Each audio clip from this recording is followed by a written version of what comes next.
Good morning. Today is November 18th, and I'd like to welcome you to the San Joaquin Valley Air Pollution Control District Governing Board.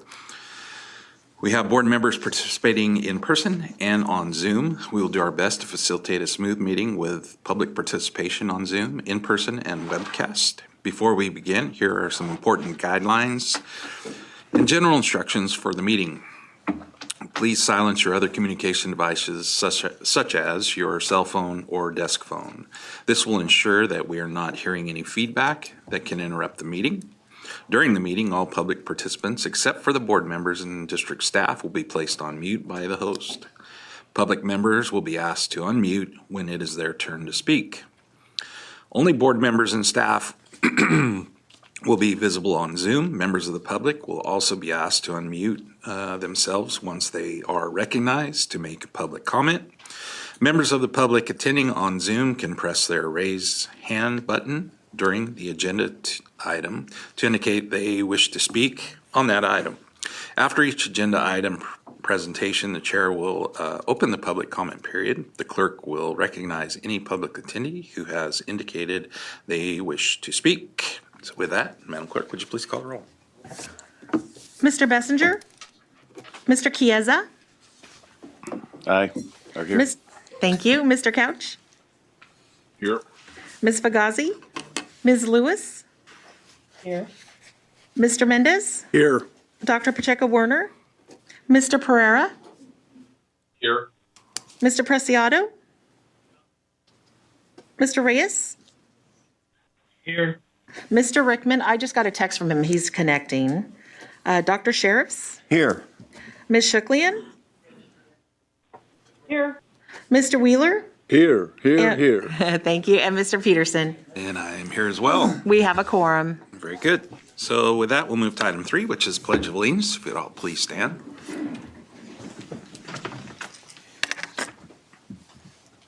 Ready, salute. I pledge allegiance to the flag of the United States of America and to the republic for which it stands, one nation, under God, indivisible, with liberty and justice for all.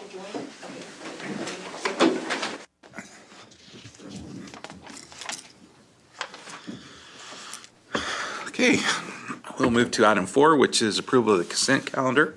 And before we go to the approval of the consent calendar, is there any request for public comment?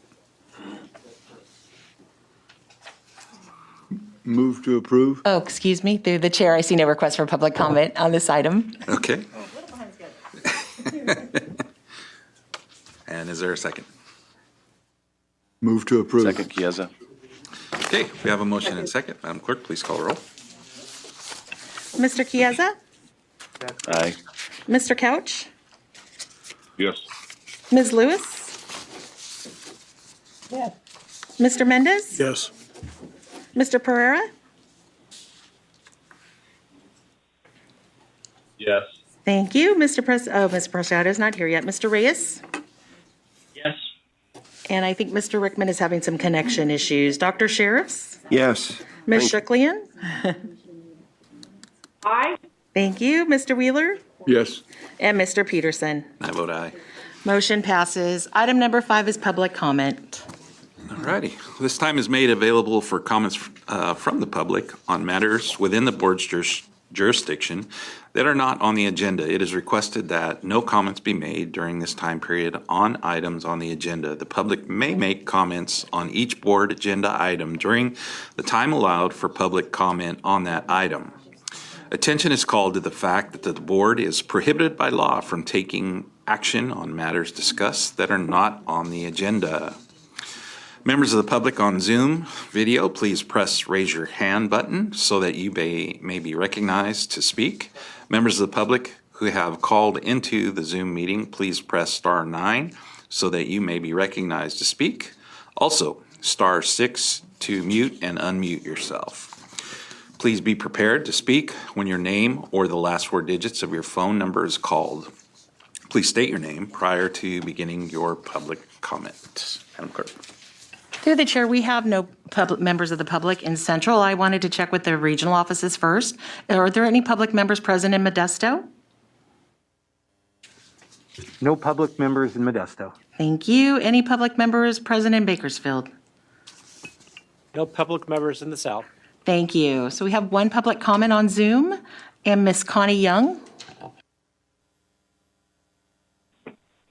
Hi, good morning. Can you hear me? Yes, ma'am. Good morning. Okay. Hi, good morning.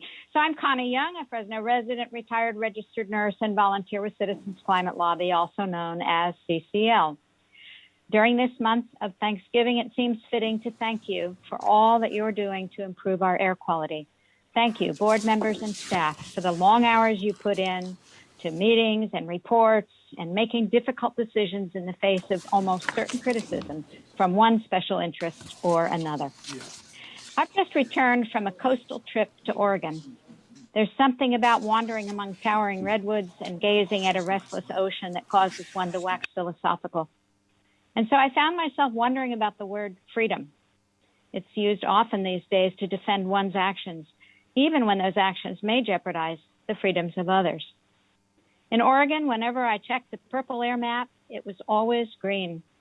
After a while, I felt free to walk out the door without checking the air quality at all.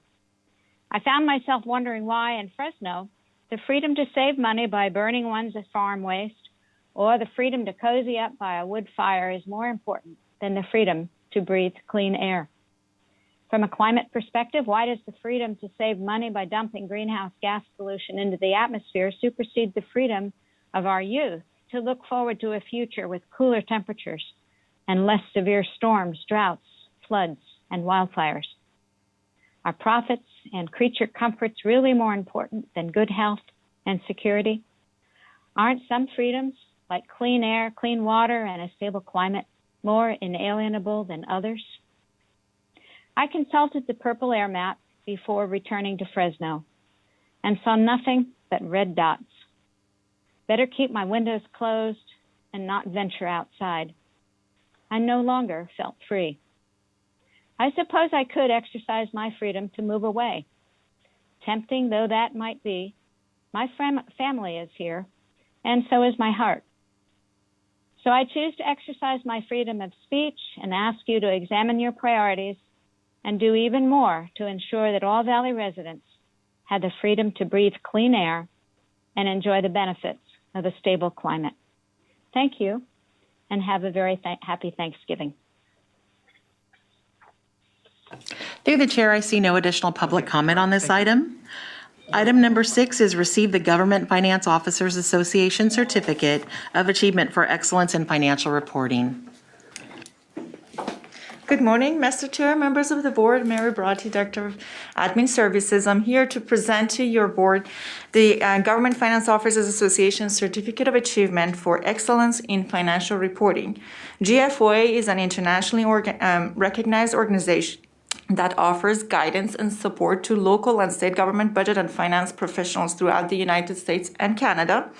Once again, for the 8th consecutive year, the GFOA has awarded the district Certificate of Achievement for Excellence in Financial Reporting, its highest form of recognition in governmental accounting and financial reporting for the latest annual comprehensive financial report for fiscal year 2019-20. Receiving this award represents a significant recognition by an expert independent authority of your board's commitment to meeting highest principle of governmental reporting and transparency to the public and excellence in exercising fiduciary responsibilities. The district ACFR is prepared annually and has received high marks by independent auditors. To earn this latest award, our ACFR was judged by impartial panel as meeting high standard of the GFOA program, including demonstrating spirit of full disclosure to clearly communicate the district financial story and motivate the public to read our reports. Congratulations to your board, and thank you for your commitment to excellence and transparency to the public. And Mr. Chair, just closing comment on this. I wanted to recognize your board for making this a priority for the agency. It's always been something that the board has made a very important component of the way that we do our budgeting, and then obviously the reporting that we do. And I also want to just take a minute to recognize Mary Bratti, the Director of Administrative Services, as well as Ryan Buchanan, our controller, who's here in the audience. And maybe you could step up here for a minute, Ryan, sit next to Mary so we can get you on the meeting camera here. They lead the best financial team that anybody could ever dream of having, just a number of accountants, accounting technicians, and other staff that really work tirelessly to make sure that our budgeting and our financial reporting is at the level that results in these kinds of awards. I wanted to take a minute to just thank them and their team for all the hard work that they do, and your board for your leadership in making this a priority for the agency. With that, I'll turn it back over to you, Mr. Chair. Yeah, well, thank you and congratulations. No, I think, it seems like another, boring announcement, but it's just, we want you to know how much we appreciate it because it's critical to the mission of what we do here and going beyond any question of doubt as to how we spend public funds and the importance that we, have with respect to, public health and all those other things. And clearly as county supervisors and city council members, we are, constantly in the light of how do we, effectively spend funds and do it in a wise manner. And just like, you guys do a great job, and I always appreciate the clarity that you provide, and clearly that shows in once again achieving this high level of great work. So thank you. Item number 7 is state implementation. Oh, sorry, Dr. Sheriff's had comment. Yeah, I just want to echo Chair Peterson's comments, and what you are doing and the quality of it, reinforcing the work that the district is doing, is absolutely critical. We are dealing every year with hundreds of millions of dollars of public funds. And, we have to be transparent and responsible with that. And it is absolutely critical to getting further funding to be able to show this kind of quality of work. So cannot thank you enough for dotting those I's, crossing those T's, and all the other good work that you do. Thank you very much. We have a good team, but we couldn't do it without your support. Thank you. Thank you. Supervisor Mendez. I'm just going to add on to what Dr. Sheriff said. That's really important. Not only do we have a great team, their leaders sitting over there on actually getting money out, but you have to account for everything, very accurately, what you guys do, and very transparent. And that's not only always the case in public entities, because certain public entities don't even really know how much money they actually have and where they're at. And I think you guys do, and we really appreciate that. Thank you. All right. Item number 7 is state implementation plan credit for residential wood burning device changeout incentive measure. As the staff are working their way up here, just wanted to introduce this item really briefly, Mr. Chair and board members. The next 2 items are actually related to the ongoing work of your board in implementing the wide variety of measures that are included in the district's 2018 PM 2.5 plan. As you all know, there's a bold set of measures that us, Carb, and others working with Valley stakeholders play in implementing just a variety of emission reduction measures. So the next 2 items are really related to the actual results that are coming from the implementation of these measures. So we're going to have Jessica Correa, planning manager, introduce this next item, and then we'll move on to the item number 8 as well, which is related to that as well. So with that, I'll turn it over to Jessica. Great. Thanks, Samir. And good morning, Mr. Chair and members of the board. I'm Jessica Correa, and I'm our program manager here at the district for our planning department. And today, as Samir mentioned, I'll be discussing state implementation plan credit for the district's residential wood burning device and change out measure. Can I get the, thank you. Thank you so much. So your board has adopted numerous attainment plans and emission reduction strategies to address the federal standards and improve air quality and public health. In addition, the Carb mobile source measures provide for significant reductions, and the district and Carb strategies provide the nation's toughest emissions control program. In addition to these regulatory measures, the district works to reduce emissions through a strong incentive program with $3.8 billion in public and private investment to date. And through these significant clean air investments, the Valley continues to make major improvements with respect to air quality and public health. And while significant progress has been made, significant additional emission reductions are needed to meet the PM 2.5 and ozone standards. Now, as you know, the Valley's PM 2.5 attainment strategy is detailed in the district's 2018 PM 2.5 plan, which includes a variety of measures for stationary and mobile source emission reductions, including regulatory and incentive emission reduction measures. And this plan was developed through an extensive public process. Your board has adopted a wide range of measures, as detailed in this slide, to support attainment of the federal PM 2.5 standards. And I'll be talking further about the emission reductions achieved through the district's residential wood smoke reduction strategy in this presentation. But first, we wanted to highlight some additional district measures that are upcoming. So regulatory amendments are in progress for district rules that control emissions from solid fuel-fired boilers and glass melting furnaces. These rules are scheduled for consideration and adoption by your board in December of this year. Additionally, there's an upcoming scoping meeting being scheduled to initiate the public process to evaluate amendments to District Rule 4550, which is our rule for conservation management practices. Through the ongoing implementation of the district's control strategy outlined in the 2018 PM 2.5 plan, the district is on track to meet or exceed the aggregate emission reduction commitments included in the plan. Although further emission reductions, particularly from mobile sources under state and federal regulatory jurisdiction, continue to be critical to expeditious attainment of the health-based federal standards across the Valley. Now, in support of mobile source emission reductions, Carb has also adopted measures included in its mobile source SIP strategy, and additional commitments for measure development by Carb are ongoing, as detailed in this slide.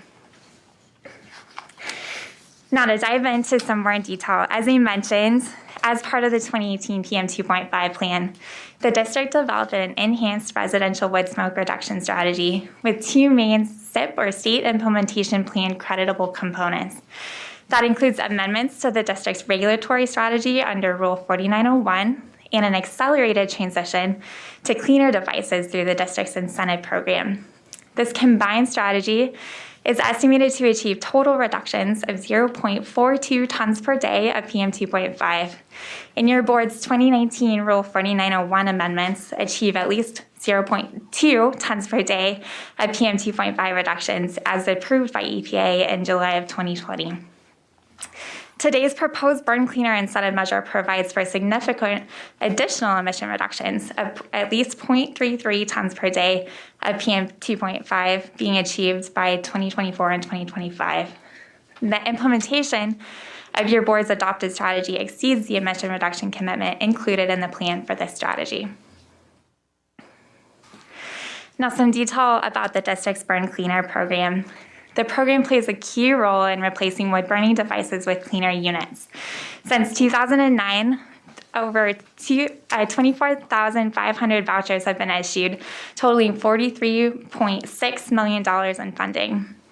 80% of the wood-burning devices funded through the program are replaced with natural gas units. And this program helps Valley residents overcome financial obstacles in purchasing cleaner technologies while achieving cost-effective emission reductions. And the district works closely with a network of partnering hearth retailers across the Valley to connect interested residents with the program. And the online application portal provides applicants enhanced customer service while streamlining the application process. And that portal is detailed here. It can be pulled up on your computer, tablet, phone. And the district staff have gotten very positive feedback about the streamlining and features and the user interface here. Now, the residential wood burning emission reductions. The burn cleaner incentive measure includes two components, including the demonstration of quantification of emission reductions from 11,465 projects completed from 2016 through 2020, totaling 0.23 tons per day of PM 2.5 being achieved by 2024 and 2025. So that's a quantification of projects already achieved, showing those emission reductions. There's also a commitment to achieve a further 0.1 tons per day of PM2.5 emission reductions from projects being completed after 2020 and forward into the future, using funding currently allocated to the Burn Cleaner program. So you can see kind of the differentiation of those two here in this table, with the first set of projects already completed, and then a commitment to achieve an additional 0.1 tons per day for a total of 0.33 tons per day being achieved. The Burn Cleaner program is operated with the highest standards of integrity to ensure emission reductions achieved are surplus, quantifiable, enforceable, and permanent. The program is demonstrated to meet the EPA integrity elements so that emission reductions may be incorporated into the state implementation plan. The methodology has been developed in partnership with Carb and EPA to quantify emission reductions for the proposed Burn Cleaner incentive measure, consistent with state and federal guidance. The emission reduction quantification methodology provides conservative estimates of emission reductions. The methodology accounts for the district's check before you burn curtailment program, and also ensures compatibility with the 2018 PM2.5 plan baseline emissions inventory. Now, the specific Burn Cleaner incentive measure commitment is consistent with your board's direction for SIP creditable incentive programs. Through the proposed measure, the district will achieve the emission reductions under the proposed measure through monitoring the implementation of device changeout projects, reporting annually to EPA on progress, and making these annual reports publicly available on the district's webpage to provide for public transparency. So staff recommendations today are that your board adopt the proposed Burn Cleaner fireplace and wood stove changeout incentive measure for inclusion in the SIP, and authorize the chair to sign the attached resolution and direct the executive director to transmit a copy of the resolution and measure to the California Air Resources Board for incorporation into the SIP. And with that, Mr. Chair, I'll turn it back to you for any questions. Very good, thank you. Questions from the board? Very good. Comments? No, I think this is clearly one of the identifiable programs out in the community that truly helps. And yeah, I did have one question too, and I guess just more about how we do our applications. And I know there's so many folks that are truly comfortable with computers. I've gotten a couple of phone calls lately from folks that are older in society and are just not comfortable with that. And I think we need to remember, in targeting, our communities that there is an older portion of our population that is not comfortable yet with computers, and how we make sure that most of those are going to be homeowners that have, owned their homes for years, may have a fireplace and, might like to convert it, and make sure that we have, adequately coordinated with staff to make sure that there's another venue for them.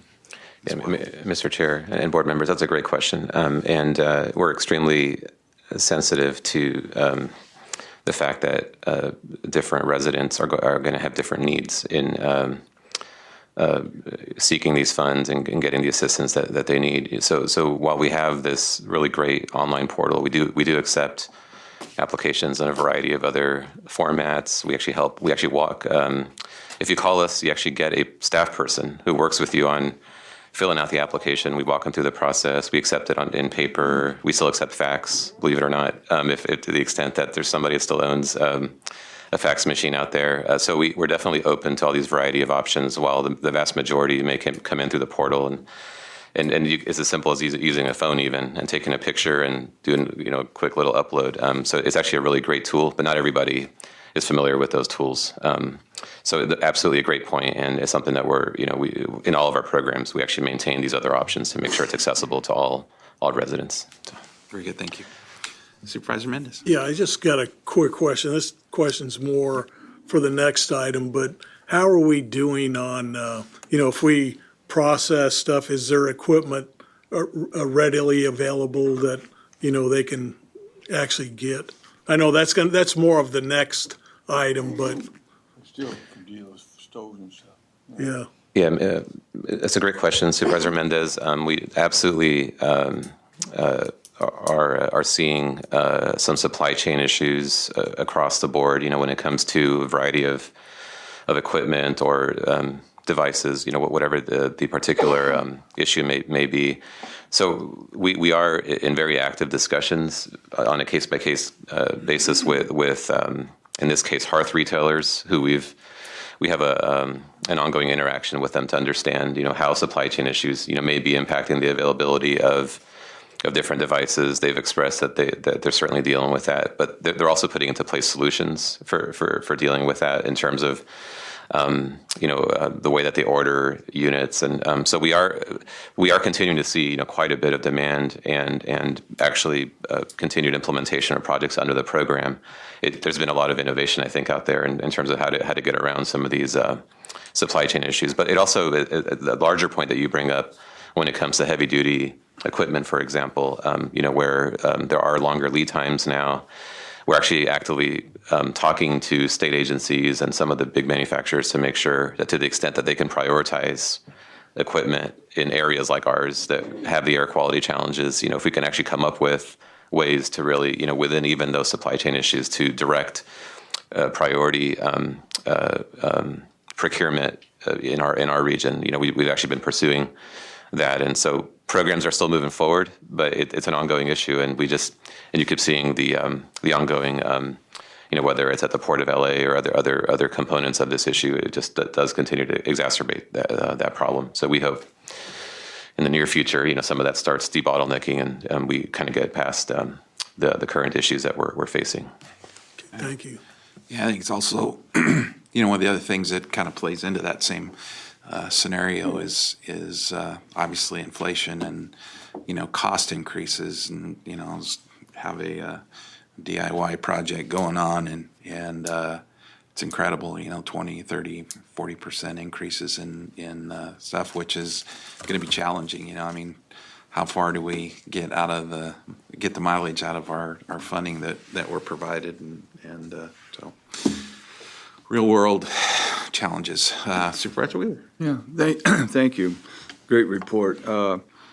Is there any way that, we have those TV ads about burn clean air and all that stuff on there. Is there any way we could advertise like these new dollars for stove replacement on some of those ads, and also the dealers, you guys know most of the dealers that's working on these.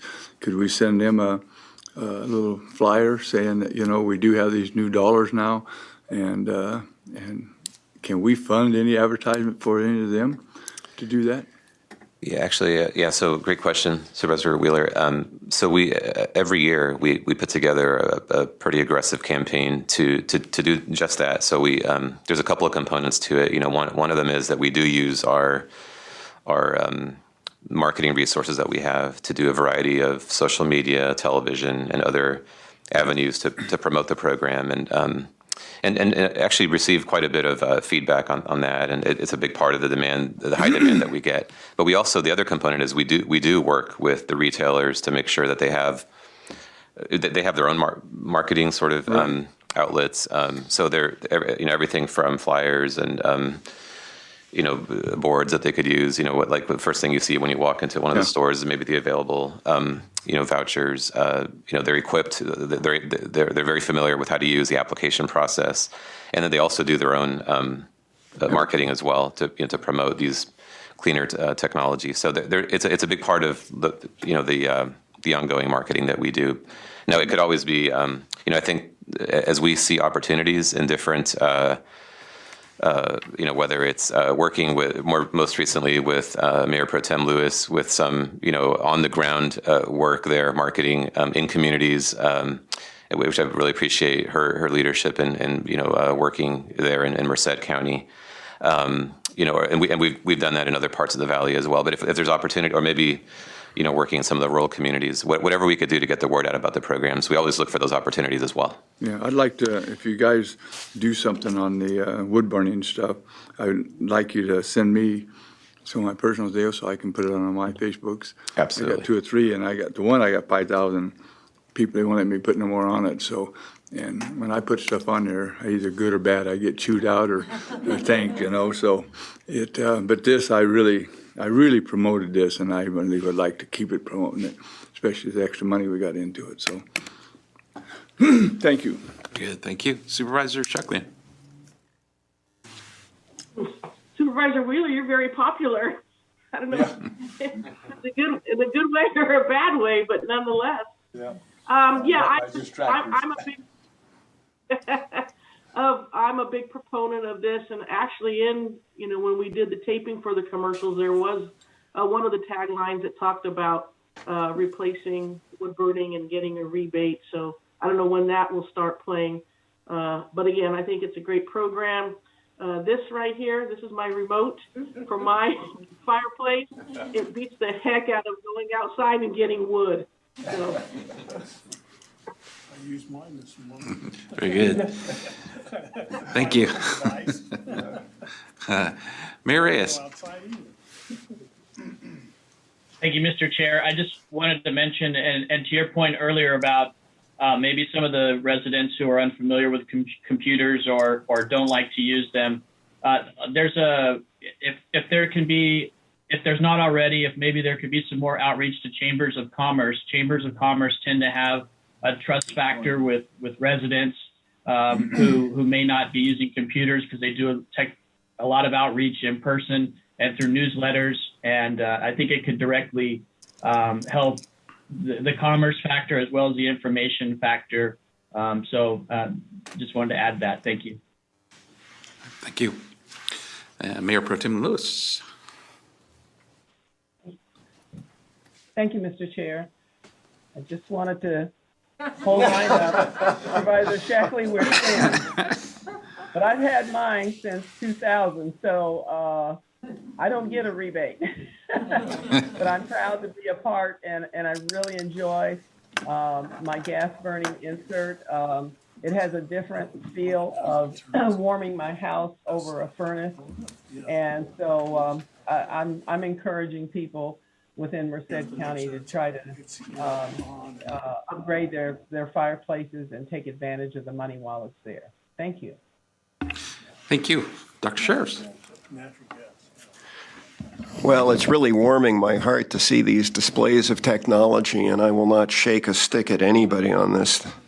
But a couple of questions, and this is obviously a fabulous program, and is in terms of bang for the buck, what we get back in direct PM. It's fantastic that we're engaged in this and continually looking for ways to make it even better.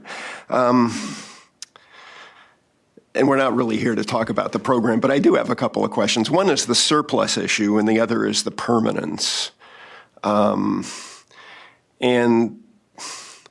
the surplus question, well, we're taking people, in a sense, people are going, this is a voluntary program, and people, this is great that it works so well, and that people actually are choosing gas over wood, and so we're getting these reductions that, in fact, we didn't even expect.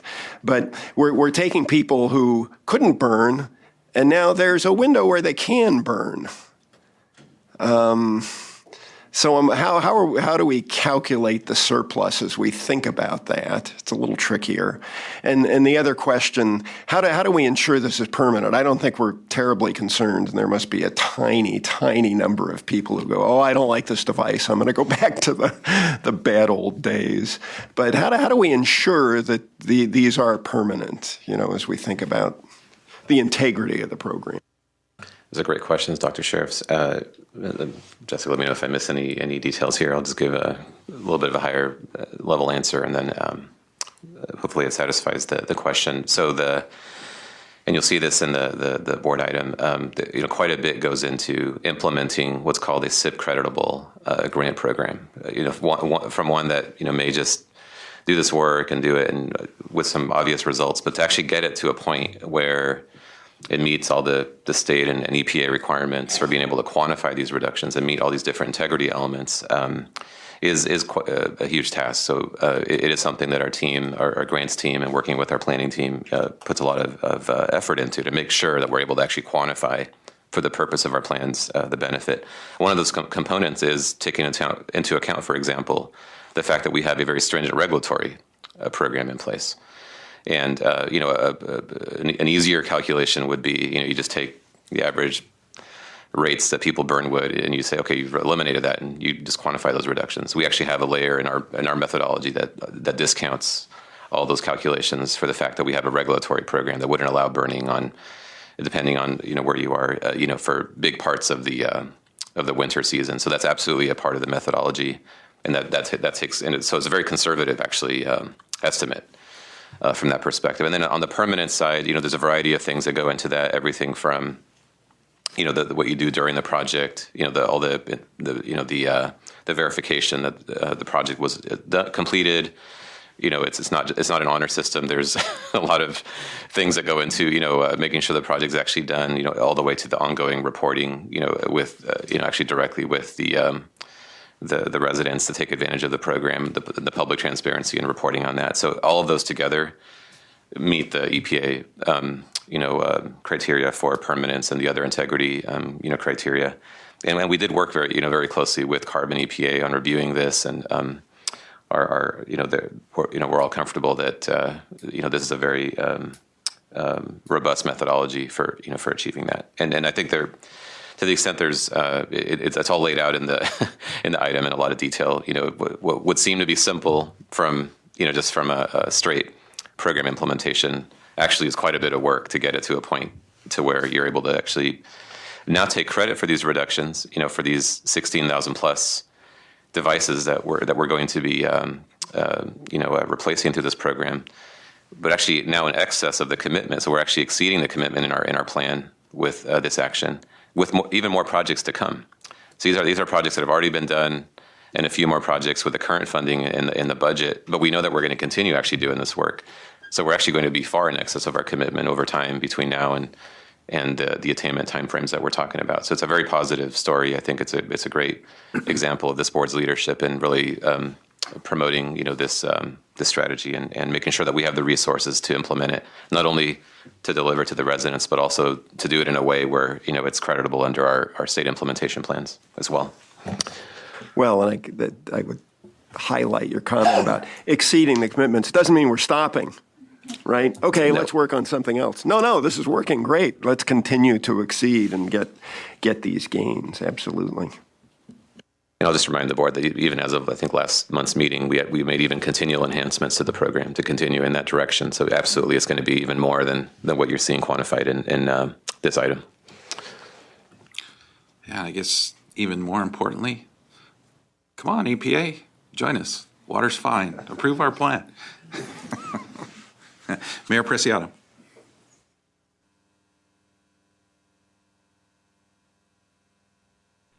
Yes, good morning, everyone. I just would like to make a comment also that I am in full support of this program, and we have seen the results. We're reducing pollution and probably right, but as we know, we still have challenges. Uncontrolled burning has happened in a complex facility, as you may know. Sometimes they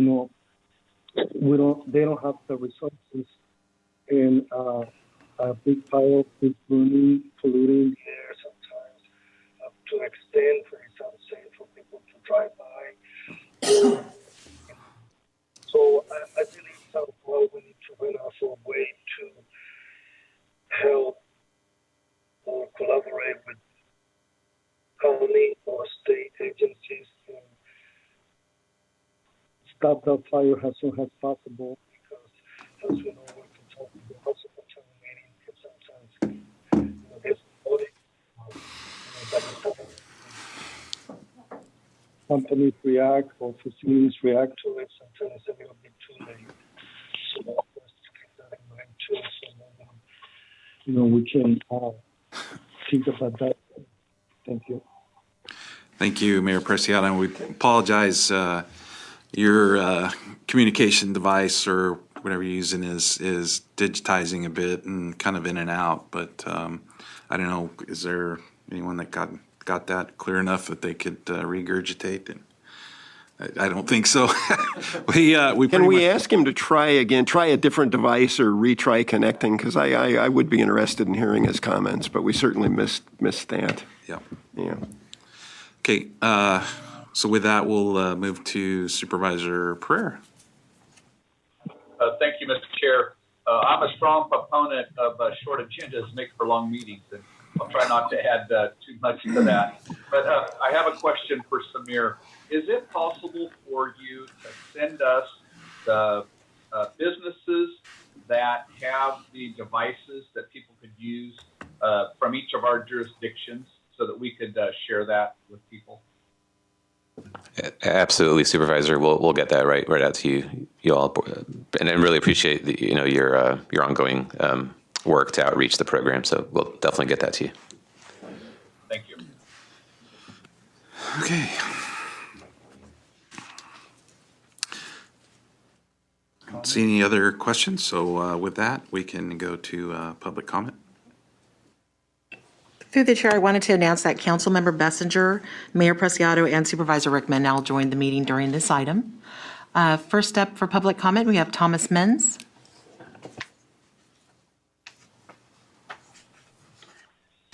Good morning, ladies and gentlemen. Thomas Menz, resident of Fresno County. Can you hear me? Yes, sir. Good. I have been ambivalent about this program, truly thankful on the one hand for the replacement of wood-burning heaters with gas-burning units and heat pumps that have been subsidized. And there the improvement is clear, the emission reduction is real, but I've been deeply unhappy that wood-burning replacement units were ever encouraged or subsidized by this air district. And I question the methodology that counts these subsidized wood-burning heaters as progress toward real emissions reductions. And it's personal. Across the street from me, a seldom used masonry fireplace, really built for ornamental purposes, not really for heating at all. Seldom used fireplace has been replaced with an EPA certified device, laughably rated as clean burning under EPA's dubious new source review bench test. And that wood heater is now used nearly every single day during the cool months, round the clock.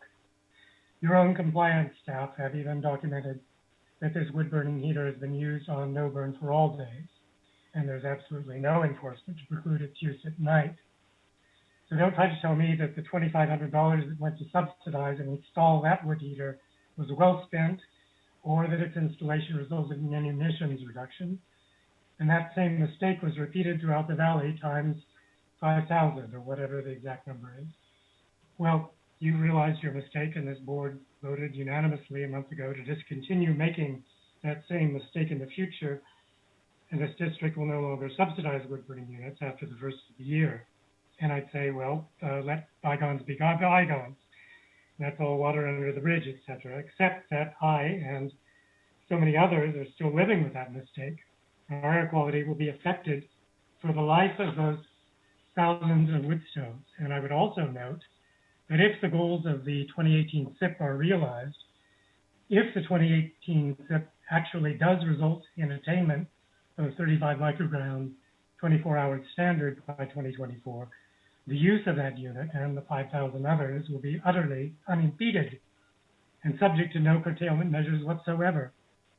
So I can't use my garden much of the cooler part of the year, and I can enjoy it looking out the window, breathing constantly filtered air, filtered at some considerable expense to me, I might add. But I've lost the use of my property because of the ill-considered actions and subsidized wood burning of this air district. And I believe this board should act to remediate this constant source of pollution that's been introduced into my environment.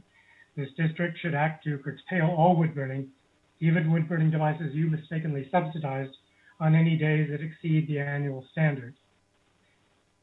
And if I might add, the EPA in Washington, that if you're listening, if you have a mind to listen to the science of epidemiology, that annual standard ought to cleave to the World Health Organization's recommendation of no greater than 5 micrograms per cubic meter. Thank you. Through the chair, I see no additional public comment on this item. Right. Move to approve to have the big man sign that's paper. I'll second. Mr. Chair, I'm going to abstain unless I need to be here for the quorum. I wasn't here for the whole presentation. Okay, very good. So with that, we do have a motion and second. And Madam Clerk, would you please call roll? Okay. Mr. Chiesa, it looks like he stepped out of the room. Mr. Couch? Yes. Ms. Lewis? Yes. Mr. Mendez? Yes. Mr. Pereira? Yes. Mr. Preciado? Yes. Mr. Reyes? Yes.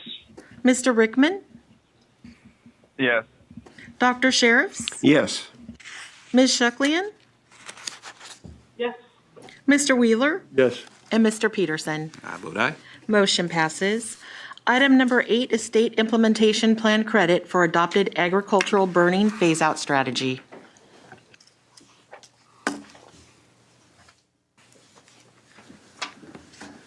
All right, good morning, Mr. Chair, members of the board. I'm John Klassen, Director of Air Quality Science and Planning. And as Samir mentioned, and building off of the last item, this is another item where we are gaining emissions reduction credit to be applied to the state implementation plan, specifically for the adopted ag burning phase-out strategy that your board adopted in June of this year.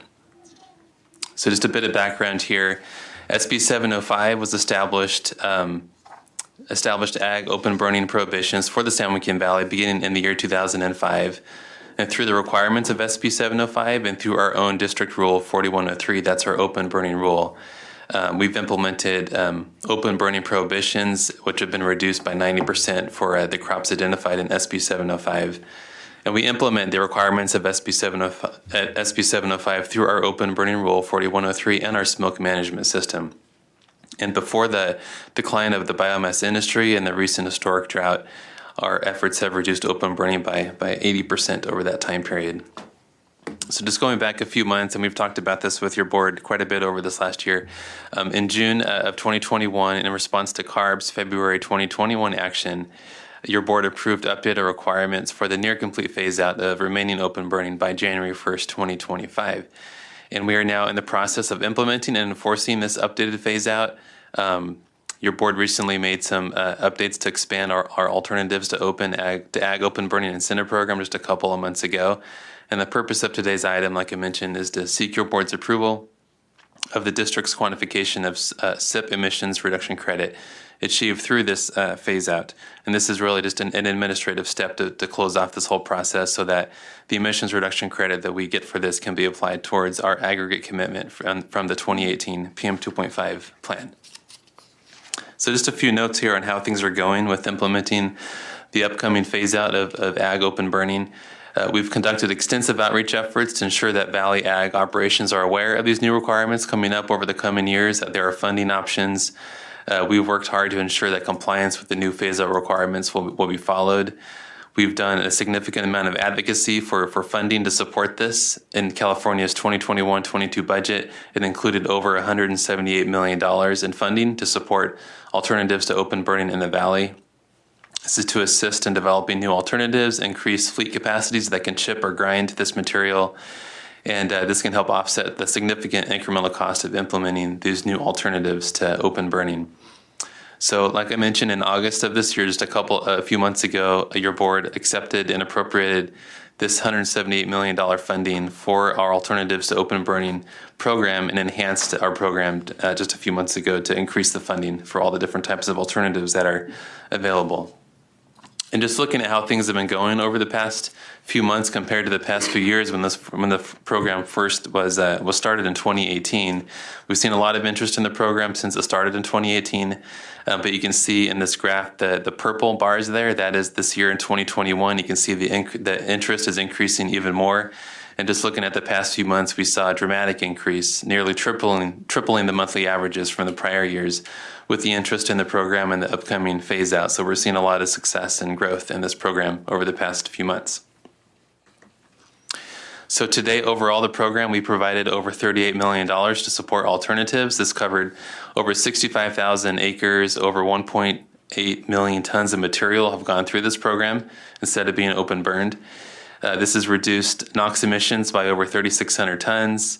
We've reduced PM 2.5 emissions by over 6,500 tons and ROG or VOC emissions by over 5,200 tons. We've also been working to increase the chipping and equipment capacity, and through the enhancements that your board made a few months ago, you've authorized up to $30 million of that funding that we received from the state to provide incentives for the purchase of new chipping and grinding equipment to help meet this new demand. And since we've relaunched the program a few months ago, we've already received 96 applications to get new equipment out there that can do this kind of work to expand the capacity, totaling more than $50 million in requests so far. So we are already oversubscribed on the equipment side, which is really great to see all that interest already out there. And we anticipate returning to your board in the first quarter of next year with a more comprehensive update on how things are going with the program. So getting to the SIP emissions reduction credit side of it, as Jessica mentioned, in our 2018 PM 2.5 plan adopted by your board in November of 2018, this addresses all the federal PM 2.5 standards. This was a multi-pronged strategy with mobile and stationary emissions reduction strategies and commitments. Within that plan itself, we discussed the ongoing emissions reductions from the implementation of the open burning rule, Rule 4103, and SB 705, and discussed in there that we would continue to do work to see what more could be done to get emissions reductions from ag open burning. And the emissions from ag open burning are included in the plan's emissions inventory, so that's in the baseline analysis and modeling for that plan.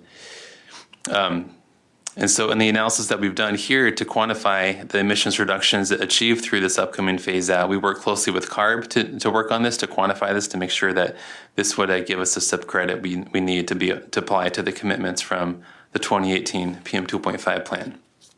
So a little more detail on the numbers here and what we've calculated, and based on all the work that we've done so far, we've calculated the phase out, the benefits we would get from this as far as tons per day of NOx and PM 2.5 emissions reductions from the phase out efforts that would be applied for the years 2024 and 2025.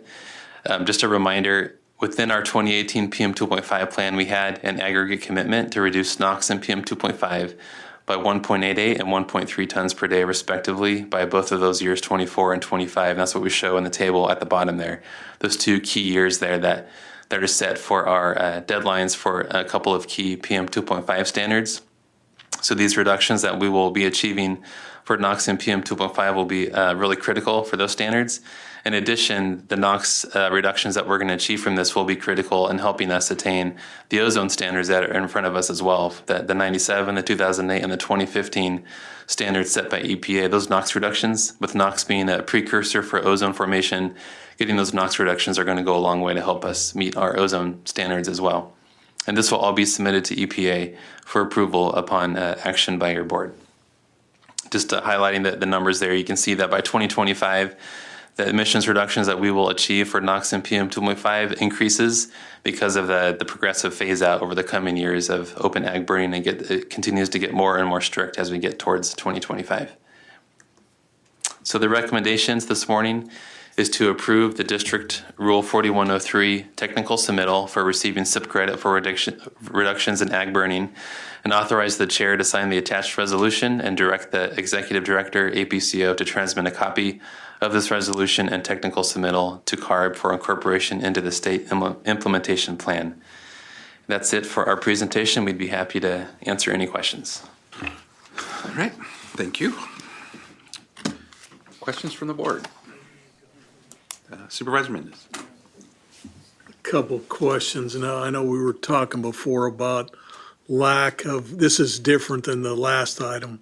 Now we have equipment that needs technical onboard computer help that a lot of times the manufacturers are having a hard time getting. You do have some kind of plan. I know you kind of mentioned it. I don't know if you want to talk about it more. Yeah, thank you, Supervisor Mendez. Great question. And we're talking specifically about the expansion of the chipping services to make sure that they're able to respond to this significant new demand, from growers throughout the valley. So one of the actions that your board did was include some funding for an infusion of extra equipment into the fleets the $30 million. We, as John mentioned, we received quite a bit of demand. One of the things that we worked really hard on was really pushing the local, whether dealerships or manufacturers of a wide range of this equipment, and they are produced by a number of different manufacturers, to see what could be done to make them more quickly available to the Valley. You know, even with the supply chain issues and with what otherwise might be a significant delay in receiving equipment, if upon ordering the equipment, we're pleasantly surprised to see that we're able to get priority in most of these cases to actually make this equipment a lot more quickly available than I think otherwise would be available. And so really appreciate the work of local dealers, for example, that were instrumental in helping to make that happen, along with a lot of pressure from the Valley agricultural community and just really communicating the importance of having this equipment out and deployed as soon as possible. So we were able to have this funding up and running in an unprecedented time fashion upon approval by your board. We're then able to turn that around and work with the various applicants and are now in the process actually of getting those contracts either finalized. In many cases, they're already in place and orders are already in place, and then make sure that the equipment is also available to provide this alternative to burning as quickly as possible. So I think overall, it's actually there's been some positive indications that we could actually get ahead of some of these supply chain issues. But I think there's probably a limit at some point. We'll see if we're able to actually meet that demand, in a short amount of time. But it's something that major priority for us in that effort. I got one other follow-up question, and this is, if you can't answer the question, that's fine. This is about Tier 5 engines, and where do you see them coming online? Have you talked to very many manufacturers to see if, how far are they out? That's a great question. I think the jury's still out exactly on how soon that's going to be available. One of the things that I think for the equipment that is coming into the Valley, one of the criteria that was part of your board's action is that they did have to meet the latest tier. So the new horizontal grinders, for example, they're all Tier 4 final equipped units, which are massive reductions both in NOx and PM compared to non Tier 4 equipment. So at least on that front, I think that there's a positive story. But as far as Tier 5 goes, that's still in the works. There's a lot of development that needs to go into making that happen. And so I've heard different ranges. I don't want to speculate too much on how soon it's going to be available, but it's definitely in the works. That's fine. Challenging. Even though, an owner of Tier 4 equipment, sometimes some of that stuff's not the easiest to keep in the field because of just technical glitches that come up in them. Yeah. Now, the latest tier that actually is available is what's being put into place. The Tier 5, it's still actually a theoretical discussion. It's not even a standard yet. So that's where I think there's so we're actually meeting all the latest standards that actually are in place. They were easy fixes. 1, 2, and 3, and 4 became a little, more technically integrated, and they have a lot of technical glitches. So, to go to the next level is going to be pretty tough. Yeah. Yeah, I think follow up on that. I know I heard from a number of, obviously the large acres of trees and nut crops and so much of this new equipment, failures with sensors and these pieces of equipment, hundreds of thousands of dollars just sitting parked because they can't get parts to get them back rolling, and these are some of the newer technologies that are clean burning, so clearly a challenge. Is hard to work on as some of the very newest cars and trucks. If you don't have a laptop and you have a technical problem, you can't even work on it. No. Dr. Sharps. Thank you.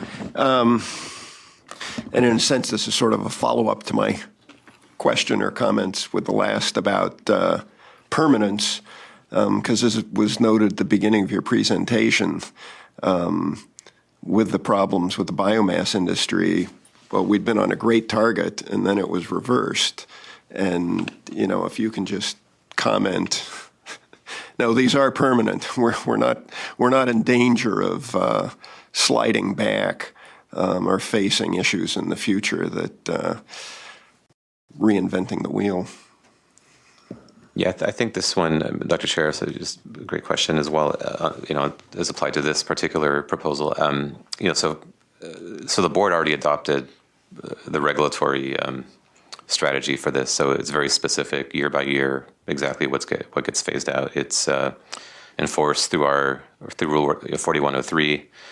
So this is simply just a quantification of the reductions that come from the already adopted you know, a regulatory strategy, which is in place, and you know, even at the end of this year, there's certain requirements that trigger. Every year, there's requirements that get triggered, which are already in place. So that side of it, I think, is pretty straightforward in that the rule is what it is, and you know, in fact, we're already seeing reductions this year. We're going to see more reductions over time as the various components trigger, and then by, as John mentioned, by the end of 2024, it's basically a near complete phase out of all open burning, you know, with very significant reductions by that point, as enforced the regulatory component. So it's not unlike, you know, other rules that are adopted by your board, you know, that where it's, you know, by different compliance states, you're able to just simply show that the rule requires what it requires, and that you get the reductions that come from that. So it's actually, just want to remind the board that this is more about just the straight quantification of the benefits from an already adopted strategy. There's no action related to this is related to actually imposing any new requirements or making any changes to our incentive program. All the reductions in this proposal come from the regulatory strategy. I don't see any further questions from the board. We go to public comment. We do have public comment. Janet Dietz-Kamay.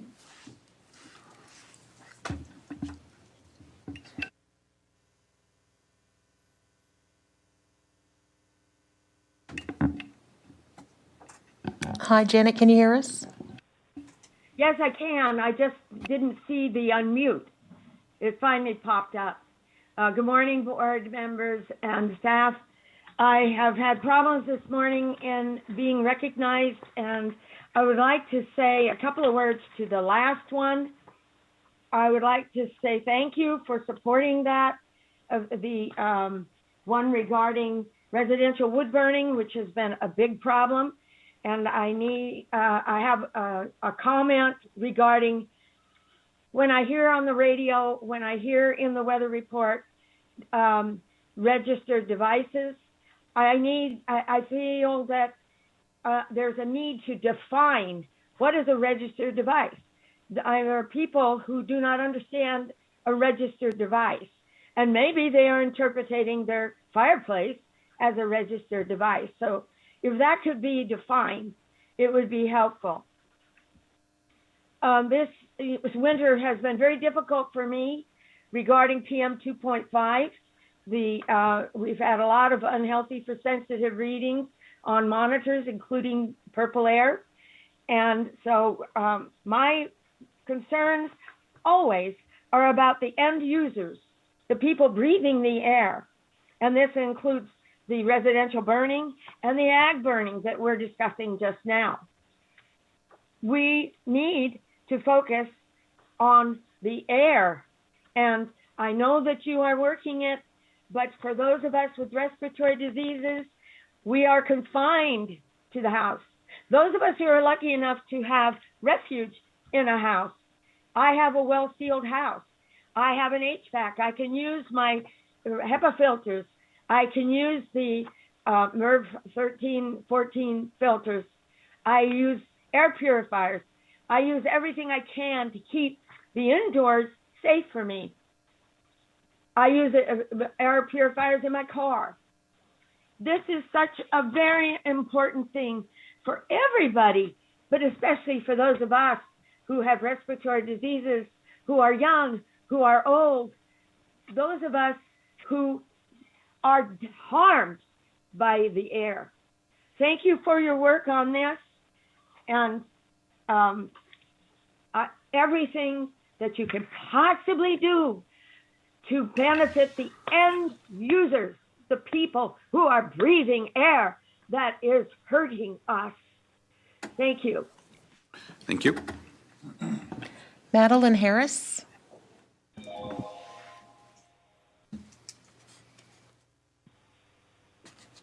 Hi, good morning. This is Madeline Harris from Leadership Council.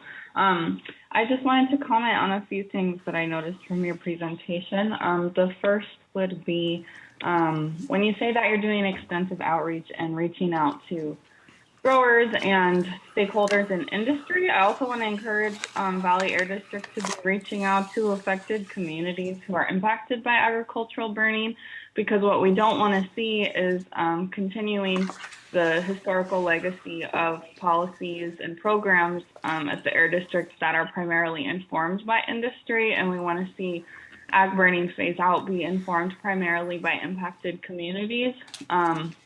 And so, for example, as far as I know, I don't think that there's been any outreach to residents in La Vina in Madera County who have been really vocal about the impacts they're experiencing from ag burning to this agency in the past. And then secondly, I wasn't sure if I completely understood this, so I wanted to ask for some clarity. When you discussed the $30 million that's being utilized to pay for additional equipment for chipping to meet demand for increased chipping, I just want to clarify where that funding is coming from, because I think it's about 15 years almost that Valley Air and agriculture have had to phase out ag burning. So this is not, money that should be utilizing taxpayer dollars or government funding. This should be something that industry, needs to pay for, because the general public shouldn't be subsidizing an ag burning phase out that already should have happened in the first place. And then thirdly, I just want to caution the Air District against biomass alternatives that could create, polluting energy sources, because this is a false solution and not a real, sustainable alternative to ag burning. Thank you.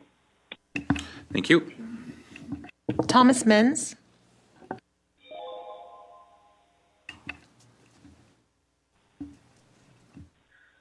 Thomas Menz here again. I assume you can hear me? Yes, sir. Thank you. As a resident of one of the highest burning disbursement zones or burning allocation zones, whatever they're called, in Fresno County, I just want to express my appreciation to Dean Flores and to Carb for hastening the phase out of ag burning in the valley, and to the folks at UC Davis who realize the potential of whole orchard recycling and despite skepticism, I might add, expressed by the former Chief Air Pollution Control Officer of this district. And to those of you on the board who knew through your own personal experience that this technology would work, that you could really, grind the stuff up, put it back in the soil, the bounty that proceeds from doing this, the agricultural, enhancement to the soil, to the crop yields. I know you, Board Chairman Peterson, you are familiar with it and have been very supportive of this. So I thank all of you for, making this happen. There is one thing you could do still to help out those of us who merely breathe here in this county and who aren't among the burners. You could post something online to let communities know when this burning is about to happen. You go to the trouble of deciding which allocation zones permitting of burning will be allowed in the evening prior. I think you could post that online and let communities know tomorrow's going to be a burn day. We're going to let these burns, happen. You're letting the growers know. Why not let the community know? So on that note, I thank you and I look forward to the complete phase out of burning in this valley. Thank you. Through the chair, I see no additional public comment on this item. Mr. Chair, if I could just one brief response for clarification on a couple of things that were raised. Appreciate all the public comments, and Janet, just yes, we'll take a look at the registered suggestion that you have and see if there's any opportunities there on the residential wood burning.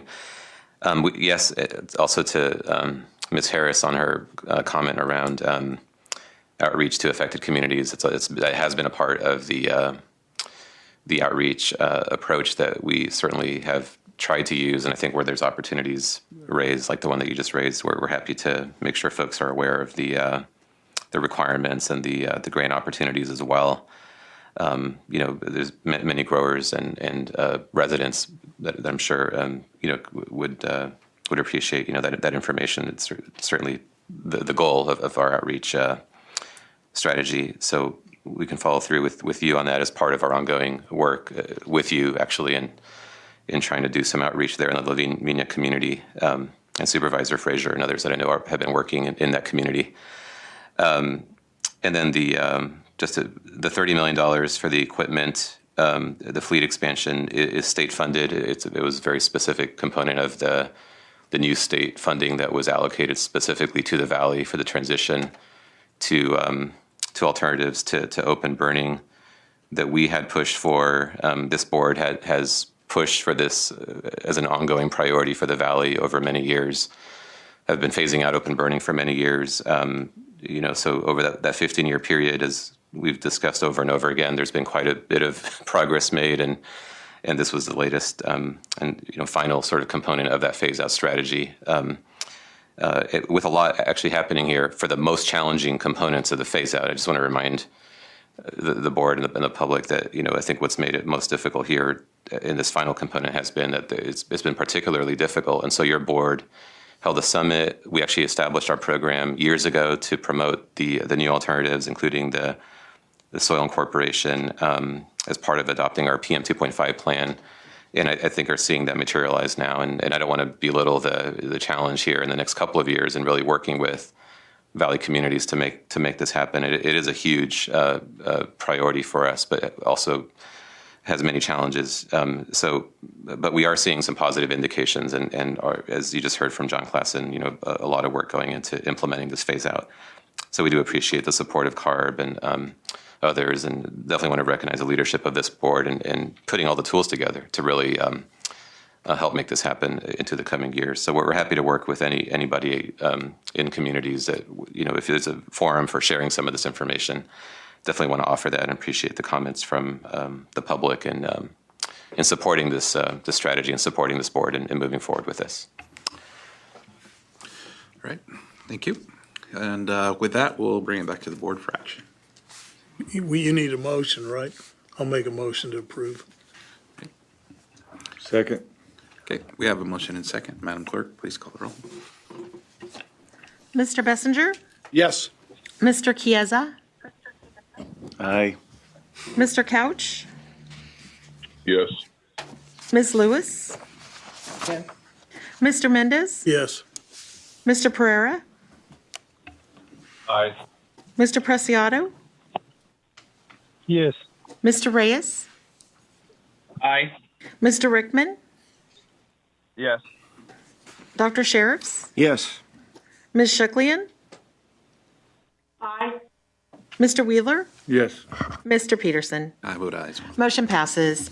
Item number 9 is receive progress reports on AB 617 Community Emissions Reduction Program implementation.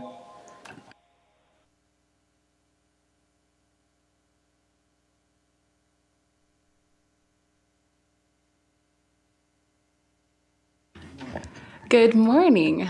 Good morning, Mr. Chair, members of the board. My name is Jessica Olson. I am the Director of Community Strategies and Resources here at the Air District, and I'm here today to present to you a progress report on AB 617 implementation here in the Valley. Under California Assembly Bill 617, the California Air Resources Board is required to annually consider priority communities for focused community air protection efforts and investment. And since 2018, Carb's community selection process has resulted in 4 Valley communities being involved in AB 617. In the first round of selection, South Central Fresno and Shafter were selected from the Valley. In the second round of selection, Stockton was added. And in the third round of selection, which was the most recent year of selection, Arvin-Lamont was added for a total of 15 communities statewide and 4 communities here in the Valley. Each community here in the Valley was selected to prepare both a Community Emissions Reduction Program, or CERP, as well as a Community Air Monitoring Plan. With the selection statewide, it can either be one or the other or both. And so for all 4 communities, we are required to implement both. To do so, we established an Inclusive Community Steering Committee, or CSC, for each selected community, which serves as an advisory role to the district in development of both of those documents, the CERP and the CAMP. These CSCs are comprised of residents, local business representatives, community advocates, local government bodies, and other stakeholders throughout the community as a part of the 617 process. The Carb AB 617 blueprint is a guidance document that helps communities and air districts and Carb understand how they're going to work together to implement the program. And through this document, it requires air districts to prepare an annual progress report that summarizes CERP implementation and then submit that to Carb. The reports that are before you today as a part of the board package were posted by October 1st, which is the deadline required in Carb's blueprint, regardless of when the CERP was adopted. So for example, we've been implementing the CERPs in the year 1 communities of South Central Fresno and Shafter for over a year now. But as you know, your board only recently took action in March on the Stockton CERP, and that was approved in July by Carb's board, but we still have it as a part of our annual report. And we will annually report on all of those communities, including our newest community next year. These reports were provided in draft copies and discussed at the most recent CSC meetings in October and November, and they were translated into Spanish for the Fresno and Shafter communities as requested. Community engagement, or robust community engagement, is really the key component of the success of the AB 617 program. And over the past year, some of those engagement efforts have included continued robust real-time interpretation. So actually for 3 of our communities, South Central Fresno, Shafter, and Arvin, that includes real-time interpretation into Spanish. And in the community of Stockton, we have real-time American Sign Language interpreters. We also have monthly agenda setting meetings with the CSC members so they can help design and drive what gets discussed at CSC meetings. We have extensive community level participation and involvement from all of our implementation partners. That includes Carb, Department of Pesticide Regulations, the cities and counties in which these communities are in, and relative agencies, Office of Environmental Health Hazard Assessment, PG&E, tree agencies and foundations throughout these communities, the Port of Stockton, and many other implementation partners. We also have dedicated bilingual web pages for each four of our communities that have tools that are translated into Spanish with real-time air monitoring data, maps of emissions inventories, and other relevant information to be involved in the community process. The community actually went through a process recently to select or be a part of the selection process for neutral facilitation of our community meetings, just to make the meetings more inclusive and help bring out different points of view. Your board recently last year approved a stipend program for volunteer resident members of AB 617 CSCs, which helps encourage sustained and meaningful community engagement. And finally, to make a lot of this robust community engagement really equitable for all of the members of the Valley, we do have weekly phone call and text exchanges, especially with our Spanish-speaking residents or folks that prefer to communicate in Spanish, just to make sure things like our community website or some of the more complicated tools on our website are still being accessible for all of the different members. So there's a lot of sort of one-on-one communication with folks. This page here is just a quick sort of snapshot of a couple of the different examples I provided. Here on the left is the Stockton-specific webpage where you can find draft documents, steering committee meeting materials, links to a tracker that helps describe what process we're in for each of the SERP measures, as well as real-time air monitoring information as that's deployed. And then here on the right, this is just a screenshot of, we have been meeting virtually in all of our communities over the past year via Zoom. They are all recorded and posted online, and this is just a screenshot of a Stockton meeting recording. So in the progress reports that are before you today, we discuss AB 617 SERP implementation for the 3 communities that have adopted SERPs. For each of these communities, I'll just give a little bit of highlights just in general of what we've been working on. For all 3, we have developed new or working to develop new incentive programs and project plans with Carb guidelines, which I will go over in my next slide. We have in South Central Fresno in particular, one of the measures is a truck rerouting study under the direction of the city of Fresno. And we went through a process with the community to select partners and contract with a contractor to complete that study. So that is certainly moving along. We facilitated and continue to facilitate community engagement with the Department of Pesticide Regulation on a pesticide mitigation pilot project and notification system in Shafter, and have actually been involved in the statewide process as well. We worked with the CSC in Stockton to amend their charter to focus more on community roles and responsibilities during the implementation phase of the SERP, which includes creating several subcommittees to help outline how we're going to tackle some of the SERP measures moving forward. We've also completed significant regulatory work as a part of AB 617 requirements and beyond, which include expedited review of district rules with an added focus on sources of concern within the communities. And finally, recently your board did adopt a Vegetative Barriers and Urban Greening Incentives program, which is actually a very highly prioritized program in all 3 of the adopted SERP communities.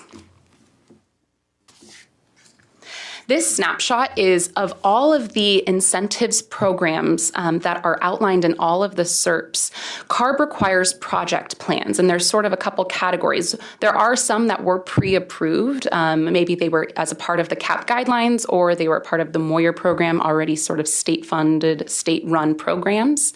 But really what we've been doing throughout implementation is working with the community steering committee members and Carb to develop additional program guidelines for some of these newer programs, or maybe programs that otherwise haven't been implemented in other communities. So you can see here the second column is developed and approved. Those are all of the different programs that we had to develop and get approved for each community.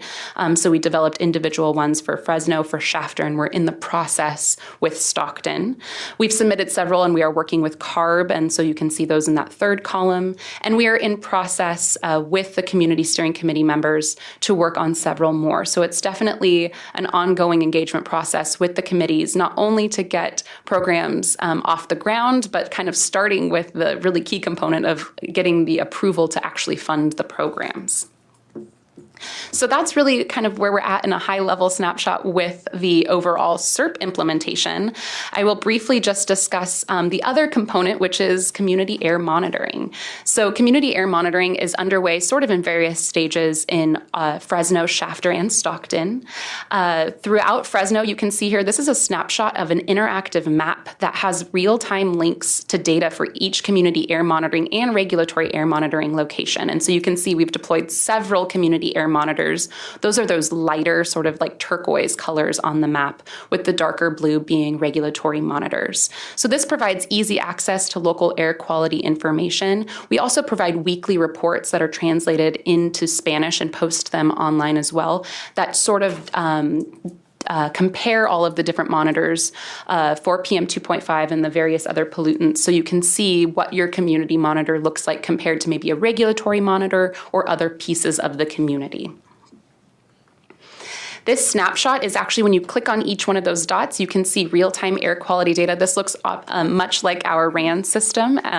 Here on the left, this is our Roosevelt High School monitor. It is just PM 2.5 at Roosevelt High School. Here on the right is our Malaga Elementary School monitor. This was a prioritized location by the community to put what we call our fully deployed air monitoring trailer, which has more than just real-time PM 2.5. It has real-time toxics information and a variety of other pollutants that folks can take a look at and click through. You can sort of see on the top there all the different types of pollutants people can have access to in real time. So you've seen a lot of significant progress that we've made, but there's still significant work remaining to move forward all of those CERT measures that I mentioned, not only just to get those project plans approved, but also to work in the community to get people to take advantage of the incentives. And that requires close coordination with the CSCs, with implementing agencies, all the community-based organizations, and other stakeholders. We're also continuing to educate and empower residents to be more involved in community air quality through AB 617 by building on partnerships with community-based organizations and the residents. And one example is we recently held an event in Shafter a couple Sundays ago where we worked with residents and community members to help get exchanges for gas-powered lawnmowers for electric lawnmowers at no cost to any of the residents in order to implement or fulfill the commitment in the CERP and get those gas-powered lawnmowers out of the community. So it's a lot of work in the coming year. And of course, as mentioned, we do have a new-ish recent community that we've added, which is Arvin Lamont. So we're working with them to develop the same type of documents, the CERP and the CAMP, and that is due to Carb in early 2022. So we will be coming back to your board with a report on Arvin Lamont. This is just sort of an example of some of the work we've done recently in Arvin Lamont. All the different stakeholders, residents, business representatives, or community-based organizations, government agencies, took part in a recent effort to identify some sources of air quality concern. And so this is just an example of some of that community engagement effort we've done recently. So finally, as I mentioned at the beginning of my presentation, Carb is required to annually consider selection of new AB 617 communities. And for year 4, which is this year's round of selection, they're working to select from a previously nominated and prioritized list of communities. And that final selection is expected to go to Carb's board in February 2022. We here at the district held a bilingual AB 617 community outreach webinar on October 12th, which outlined the district's commitment to providing ongoing education, outreach, and support to communities throughout the valley. Carb has indicated that their AB 617 state resources are uncertain and expect a limited number of year 4 communities to be selected. And so no additional valley communities are recommended at this time, yet we are committed to working with communities and prioritize efforts for previously nominated communities such as Lavinia that was mentioned actually in the previous item by Ms. Harris over the upcoming year. And so with that, that concludes my report, and I will happily take any questions. Thank you. So with that, we'll bring back to the board for questions, comments. Anyone? Dr. Sheriffs? No, I would just thank staff for their engagement. This has been a tremendous process, a tremendous opportunity. Not easy. Lots of out-of-the-box stuff happening. So really appreciate the engagement and the way that staff has been able to grow in terms of their relationships with the community. So it's been wonderful to see. Thank you. Thank you. Thank you for that. I don't see any further requests. Do we have public comment? Yes, through the chair we do. Matt Holmes. Awesome. Can you hear me? Yes, sir. Okay, great. Thanks. I'm really glad to be here today because I'm here to say appreciative things. I'm Matt Holmes from Little Manila Rising in Stockton. I was a CSC member there throughout the CERP design phase, and I feel like we're actually getting stuff done as we move through this implementation phase. So I'm here to express my gratitude to Valley Air staff for empowering us through our subcommittee framework, particularly Jessica Olson, Zong, Stephanie, Heather, and many others who have given us a framework where we get to conduct our own meetings, ask our own questions, solve our own problems, and move to design these really generic measures in our CERP that everybody always understood we're going to need a lot of granularity and a lot of refinement. And we're going to learn a lot through that process, and we're going to continue to innovate within the framework of the approved CERP. I think that's it's going to require a lot of flexibility on our staff as community members, more of the flexibility we're seeing from Air District staff, and also sort of an anticipation on behalf of the board that we're going to need to be flexible as we implement the search. You know, they aren't comprehensive blueprints. What we approved in March 18th was approved with sort of cursory, in some instances, and preliminary information and data. So we're going to learn a lot in this process, and I hope you guys are ready to be flexible as we put forward work plans that will certainly comply with the current CERT and will certainly keep us at the same emissions reduction standard. But I hope that we're able to be flexible around how dollars are allocated, remembering that dollars were allocated with really preliminary and cursory information. So I'm just hoping to encourage folks to anticipate flexibility, look down the road, and I hope that doesn't become a source of friction between the community and the Air District. Also want to express my gratitude to John Clausen and his staff, Chai and Brad, and Alonzo and Mohammed. We got one of your Batmobile air monitoring vans in Stockton at the Little Manila Center, and so we are finally collecting air quality data in Stockton, and I'm very excited about that, and I'm proud to have been a part of it. We're also continuing to refine stationary sites to sort of re-rack our community air monitoring plan after the school district was unable to cooperate to protect students. So, you know, looking forward to supporting all of this, but I'm also cautious about conflicts around the vision for implementation of this SERP. And I just think, you know, it's important that we stick together on this because, Carb is going to have to approve these work plans, and I think they'll approve it more readily if we're staying together on this.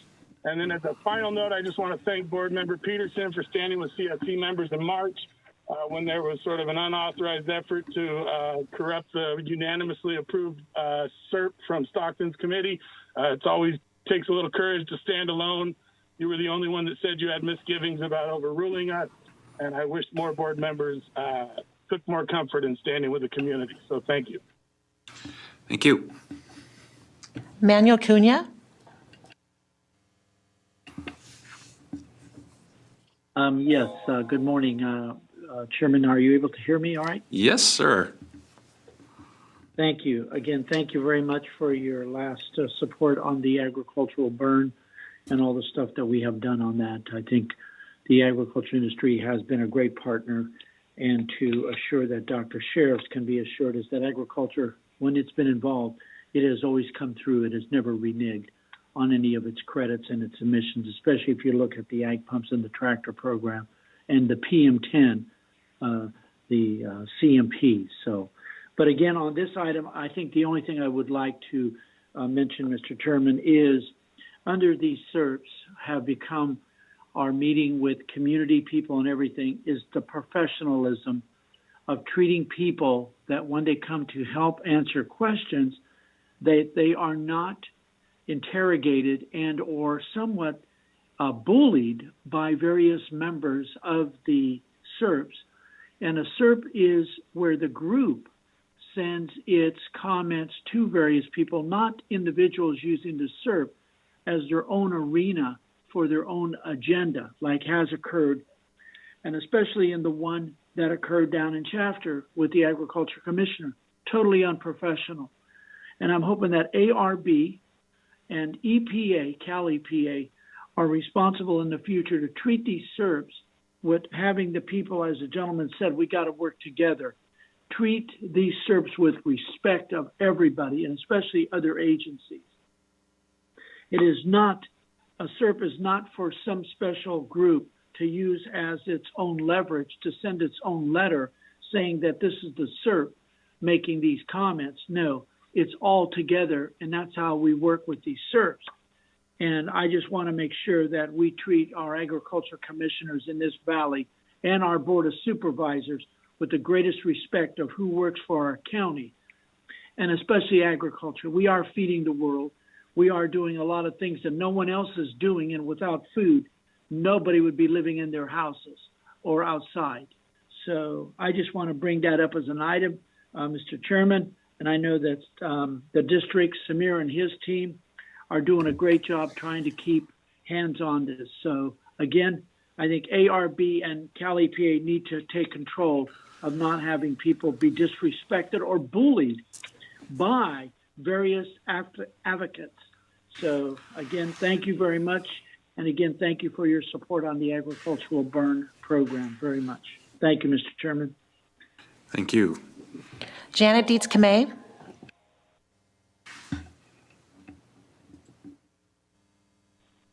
Thank you. I am so cheered to see that there are more charging stations around town.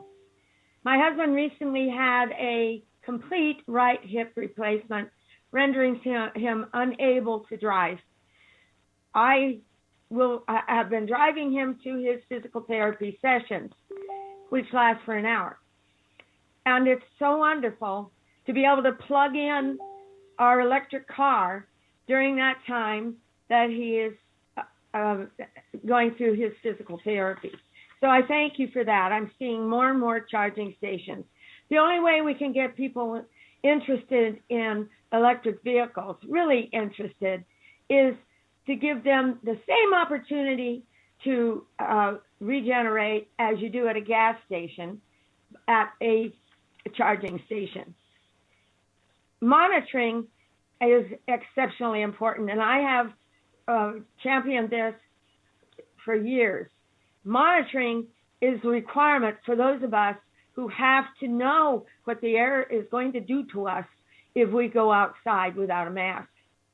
So any of these efforts of monitoring and all of these additional monitors in purple air and all of the additional monitors are so helpful to those of us who know about them so we can use them, especially in the hotspot areas that AB 617 covers. Pollutants are a problem here. We are the worst polluted area in the United States. So thank you for the monitors. I also want to thank, regarding the fireplaces, I want to thank the board members who have switched over to the gas. Thank you very much. Thank you for supporting the residential wood burning situation, a big problem during the inversion months in winter. And thank you for moving to gas fireplaces. I love gas fireplaces, and they do give you some heat. Thank you. Thank you. Next is Letitia Casillas. Hi, everyone. It's good to be here. Can you all hear me? Yes, ma'am. Okay, thank you so much. So my name is Leticia. I'm here with Leadership Council. Today, we kind of want to follow up with our nomination that our organization has submitted alongside La Viña residents for the third consecutive year. We want to thank the Air District for moving La Viña's nomination forward to Carb last year. We kind of just wanted to follow up and ask why the Air District had decided not to move any nominations forward this year. If this decision relates to budget constraints, will you share the information relating to your past use of 617 funds last year and proposed use of 617 for this year ahead? The community is eager to be prepared to participate in a steering committee and work with all of you to kind of implement an emissions reduction plan. As many of you know, pesticides, pesticide-laden dust, ag burning smoke, heavy-duty vehicle emissions continue to threaten the health of La Viña residents, and the community doesn't want to wait any longer to take action. So in summary, we're kind of asking whether the Air District can elaborate on its reasoning not to move nominations forward this year to Carb, to make it a budget decision and use funds relating to 617 just transparent and available for public to view, right? Transparency and access is important. And 3, support La Viña residents by moving the nomination forward to Carb again this year. Thank you so much. Thank you. Emma De La Rosa.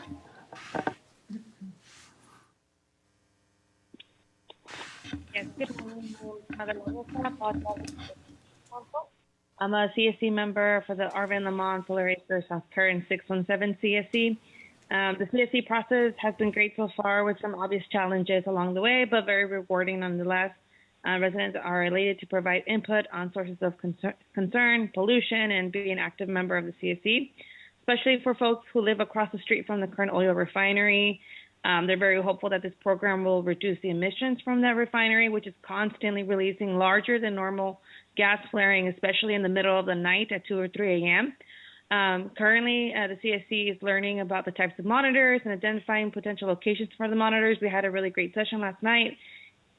And as we continue with this conversation, residents also acknowledge the fact that it's not just monitoring, but also reducing the emissions. And it's really important for residents to be engaged in the SERP and to be part of the development from the beginning to the end. And with the proposed adoption date of February of 2022, according to the staff report, that does cause some concern given the status of where we are, which is right now, identifying the locations of monitors and the sources of concern, and also the holidays. I acknowledge that the Air District is attempting to add additional meetings other than the one meeting per month. However, this is going to take some time for all of us to learn what kind of strategies are going to be most beneficial and effective for community members. We're still seeing, because of mailings or whatnot, delays in receiving some of that information.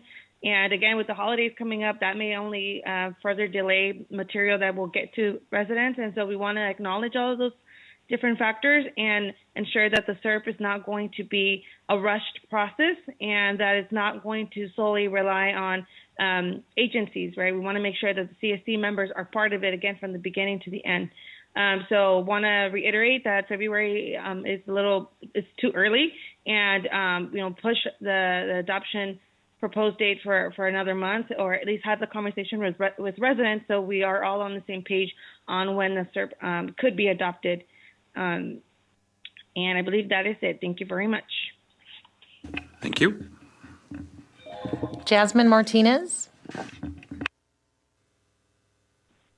Good morning, everyone. My name is Jasmine Martinez, and I am a Kern County resident and coordinator with the Central Valley Air Quality Coalition.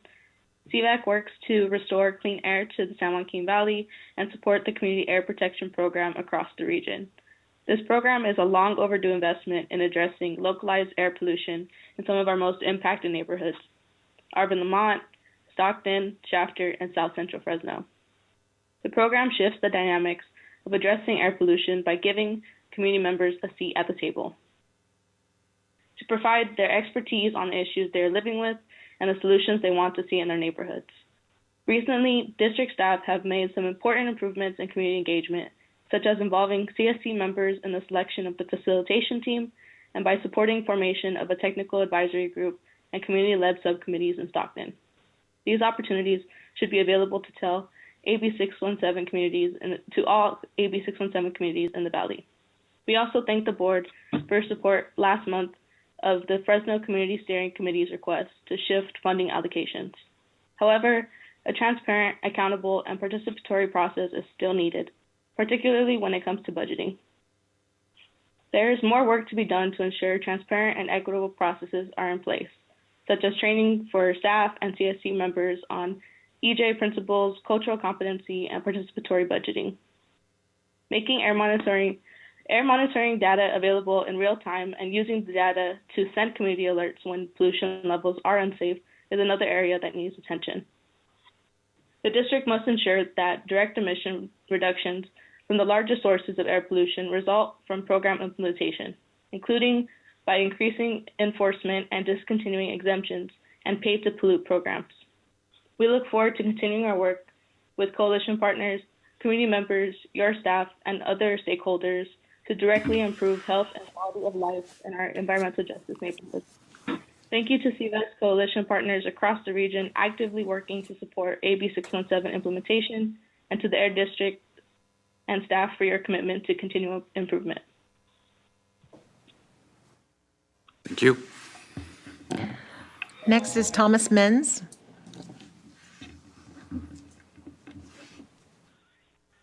Hi, Thomas Menz again.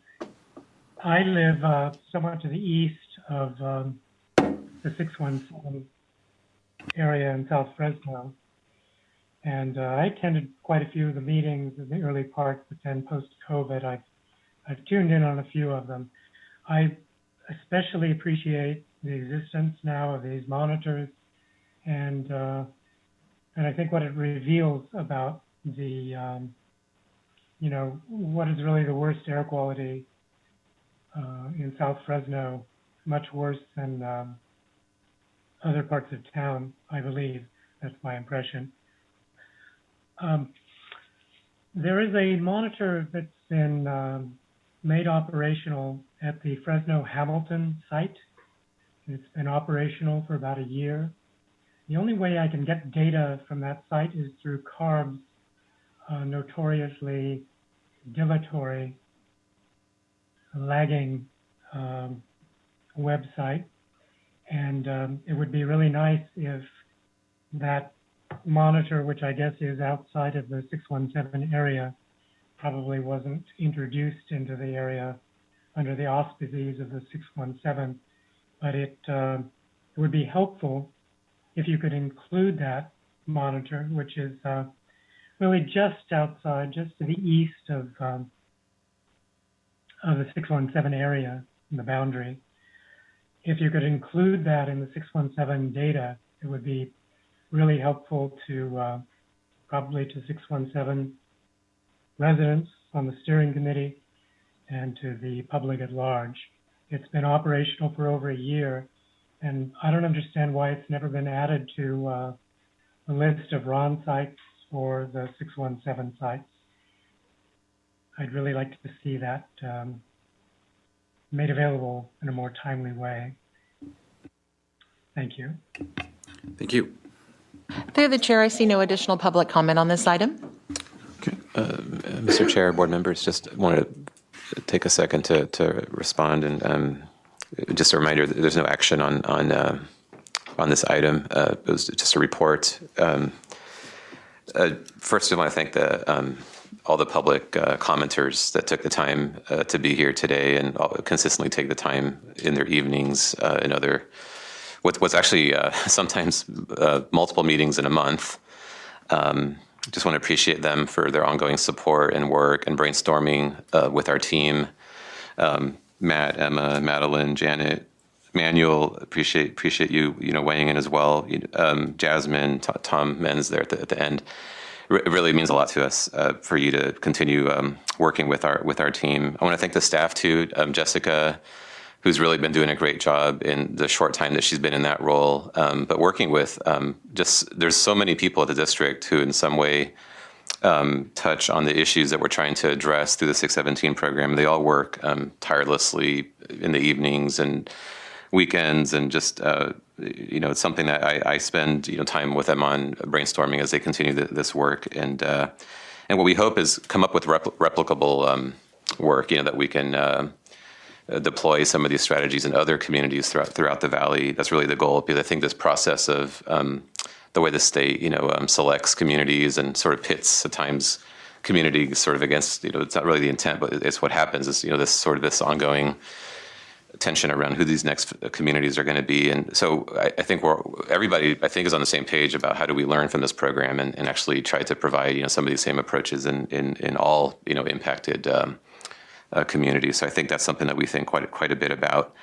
In Lavinia, came up as a question, and I just wanted to be clear that that is a nomination that's been provided in the past. It's been provided again to Carb. The Carb is ultimately who selects communities, and it's been very clear overall statewide that without the legislature at some point increasing the resources for the program, that there is a challenge in continuing to just formally add communities into it's actually a statutory structure. As you heard from Arbin Lamont, 1 year upon selection, you actually have to have a SERP approved by the board, and you've already heard that there's some concerns around whether we're going to be able to fully do the community engagement and get that SERP in place in front of your board and do it in a way where the full engagement is done, and so it is important that Carb do a good job in balancing all these different issues. What are the resources that are available? They have not gone up for years now, while we've continued to see communities being added statewide to different areas like ours and the South Coast area, other areas. So it's been pretty clear out there, and I think that we need to really focus on the communities that have been selected due to these statutory timeframes that we have. While we also, we've made this commitment, and it's a standing commitment to Lavinia and other communities that are doing capacity building, to really work with them, with the resources that we do have, whether it's the incentives and staffing, going out there doing outreach, complaints, and how to address those issues, bring services to the community. We're very interested in continuing to support that. And but ultimately, I want to be very clear that it's Carb who makes these selections, and anything that they do, I think would definitely need to have to look at it from a resource perspective and also from a timing perspective. Statutorily, are we all ready? And I say that generally across the state, because that's what's been happening, not just here but across the state. And I do want to recognize the timing constraint concern in Arvin Lamont. We are working through those issues. It's been an issue in every community that's been selected, is how do we actually get that plan developed and adopted. We want to have robust engagement, but there is it's actually a law that says that you have to approve the plan within a year of selection. And that's something that's an issue across the state. And we'll work very closely with the community steering committee to address those issues and see what options we have. And hopefully we can make it happen. But we're very cognizant of those concerns and want to work through those concerns with the community. And then I do appreciate the suggestions for improvement. We have been working on continual enhancements to the program and the approach, and appreciated Jasmine's comments and other comments around how do we keep empowering the community on various issues, and and I appreciate all the positive comments as well around all of the great work that is going on in the community. Everybody from Matt and others that we have been working very closely with, and just appreciate their ongoing support, and also really just coming up with ideas, for making this process more responsive to the communities. And just, it's very important to us, as I think you sense from this presentation. We spend a lot of time in really trying to develop best practices here in the Valley that other regions can benefit from. And I think we have established a lot of those best practices, and the credit really goes out to the communities and their willingness to work with our staff, who've been very responsive in working with residents and others that are involved in the process. So appreciate all the comments, and thanks to everybody for their time in supporting this very important program. Yeah, I would say thank you as well. And I would also, follow the comments of the financial commitments on this program. And I've always been very open that I had a concern when AB 617 was approved that, we have numerous programs here that have been very productive and are oversubscribed, and we need to make sure that we're very clear about and straightforward about how we spend our funds. I mean, here we are. We were recognized, by the Government Finance Officers Association Certificate Achievement of Excellence in Financial Reporting, and again, this was as many of us in government service find that mandates sometimes come funded and unfunded, and we just need to make sure that there's no crossover either way. That this program is on its own, and it is developed by the Assembly, and the funding source was there, and so with that. Again? I'm always late on the... Okay, Dr. Sheriff. You snooze, you lose. Yeah. Slow trigger finger. Yeah, no, thank you, Chair Peterson, for those comments. And just again, reiterating Jessica and staff, those were tremendous community comments. Are things absolutely 100% fantastic? No, but that's the nature of a robust engagement. And you see that in terms of the quality of the questions that people asked. I think the board heard that loud and clear, and also the optimism regarding the process and the progress that people see as possible. So I think it's a real compliment to the process, the engagement of staff here, and would remind everybody we've got 4 of the 15 communities in the state, which is a tall order and a great accomplishment. And I know the work that the staff has done means if there are state resources that are going to support more communities in the future, resources that will allow us to take it on and do it well, clearly the Central Valley is well positioned to be at the head of the line for that. So thanks again to the staff, to the communities for their engagement and for people's comments today. Thank you. You're ready. Item 10 is approve amendments to Regional Policy Council to add San Joaquin Joint Powers Authority and authorize participation in Regional Policy Council Lobbying Coalition and up to $12,000 contribution in support of state and federal advocacy. Mr. Chair, board members, just a quick presentation on this item. And just by way of background, the district has been a part of what's called the Regional Policy Council since 2009, formally through an MOU, which consists of a representative from each of the 8 Valley MPOs or COGs, as well as the San Joaquin Valley Air District. And the Regional Policy Council, it's a regional, by nature of the name there, but it's a regional sort of entity that advocates on transportation and air quality issues at the state and federal level, and just pushes for basically making sure the Valley's issues are recognized and we get our fair share of resources and needed policy tools. And the other relevant piece of information is that in 2012, the San Joaquin Valley Joint Powers Authority, otherwise I think known as the San Joaquin Valley Rail Authority, was established.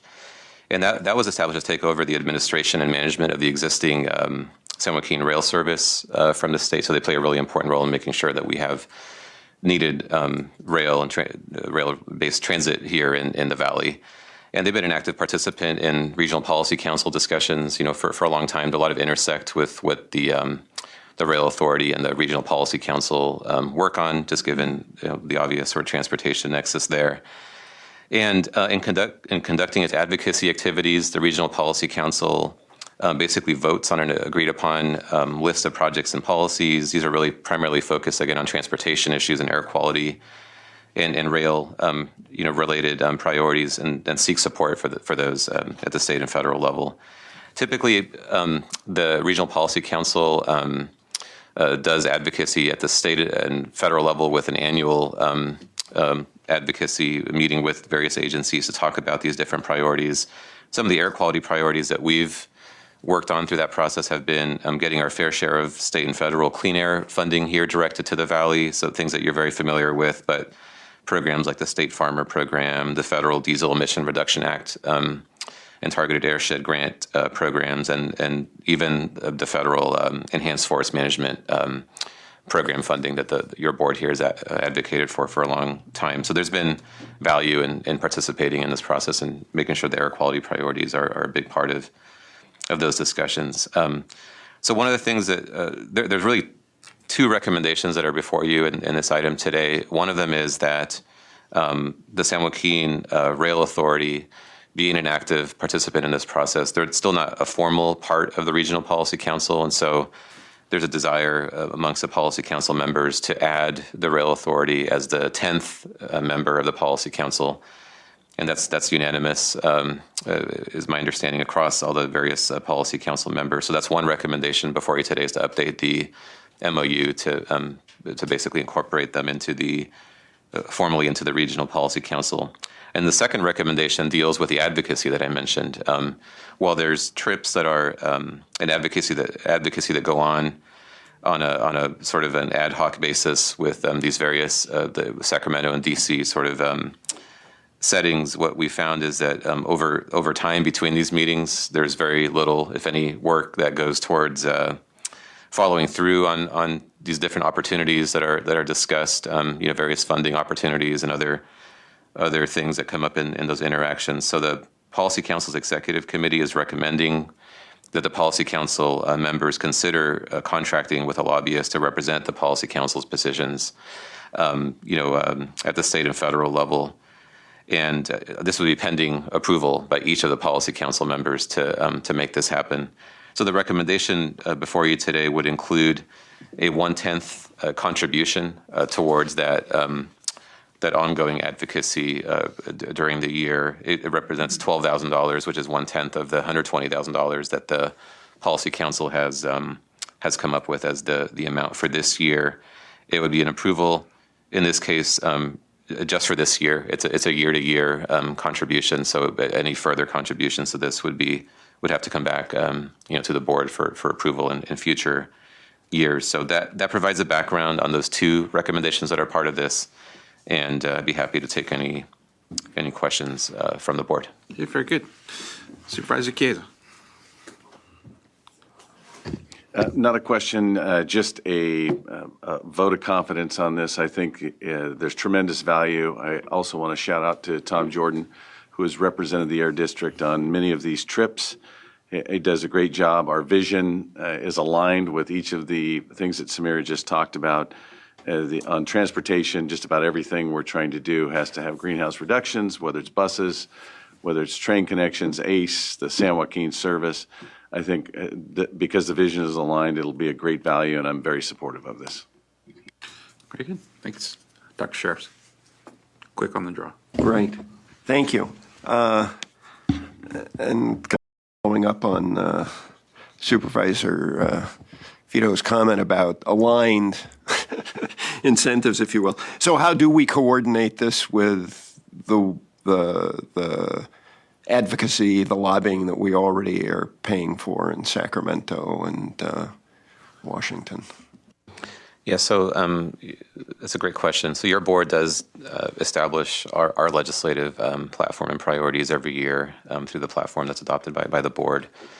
And that's actually a great vehicle for us to use and direction that we as staff get in representing the Valley on the Policy Council, and have had a really positive interaction, with other policy council members, and basically forwarding and including in those priorities as well, the priorities that are established by your board, the ones that have this nexus with transportation and clean technology. Deployment of clean technologies is a big part of what we include. And so I think that there's definitely coordination that goes on. Just I would say the obvious, I think intersects between what your board establishes as priorities, and then actually voicing those same priorities.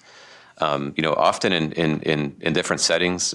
Sometimes we're through the Regional Policy Council, you're talking to folks at the transportation level, maybe in back east, and using those opportunities to communicate those same priorities. It's maybe at times are focused on, perhaps with EPA and another agency. So it does open, I think, some doors to getting that same message across, in some interesting ways. More, as we partner with the Policy Council, and definitely, coordinate, with our efforts. A lot of what we do with our advocacy efforts, is they're directly used, in the advocacy that's used through this process as well. So there's a lot of coordination that goes on there as it relates, again, to the air quality priorities. Okay. Councilmember Bessinger. I'm in support of this. I do have a fiscal question. You said this is a year-to-year $12,000 commitment. I'm assuming this will be $12,000 for 2022. We're not paying back in 2021? Yeah, this is a current moving forward, kind of as, yes, recommendation. Yeah, there's no retro component to it. And then again, in future fiscal years, this will be something that it's not the permanent, quote unquote, ongoing, contribution. We have to, see how this goes, and then make recommendations in the future to the extent we want to continue supporting this in future years. Okay, so I just want to be clear. This $12,000 commitment will be for 2022 or for the fiscal year? No, this is for this fiscal year. Okay. Moving forward. Yeah, but moving forward within this fiscal year. But it's current funding for this fiscal year. Okay. Yeah. Thank you. Okay. I don't see any further requests from the board. Do we have public comments? Through the chair, I do not see an indication of public comment on Zoom. Okay. Very good. Citizen action item. Yeah, I move that we join and authorize the participation, and also do our share of funding of $12,000. Very good. Second. Okay. We have a motion and second. Madam Clerk, please call the roll. Mr. Bessinger? Yes. Mr. Chiesa? Yes. Mr. Couch? He may not, let me Yes. know. Oh, there he Yes. is. Ms. Lewis? Sorry. That's okay. Yes. Mr. Mendez? Yes. Mr. Pereira? Aye. Mr. Preciado? Yes. Mr. Reyes? Aye. Mr. Rickman? Yes. Dr. Sheriffs? Yes. Ms. Shucklian? Aye. Mr. Wheeler? Yes. Mr. Peterson? And I vote aye. Motion passes.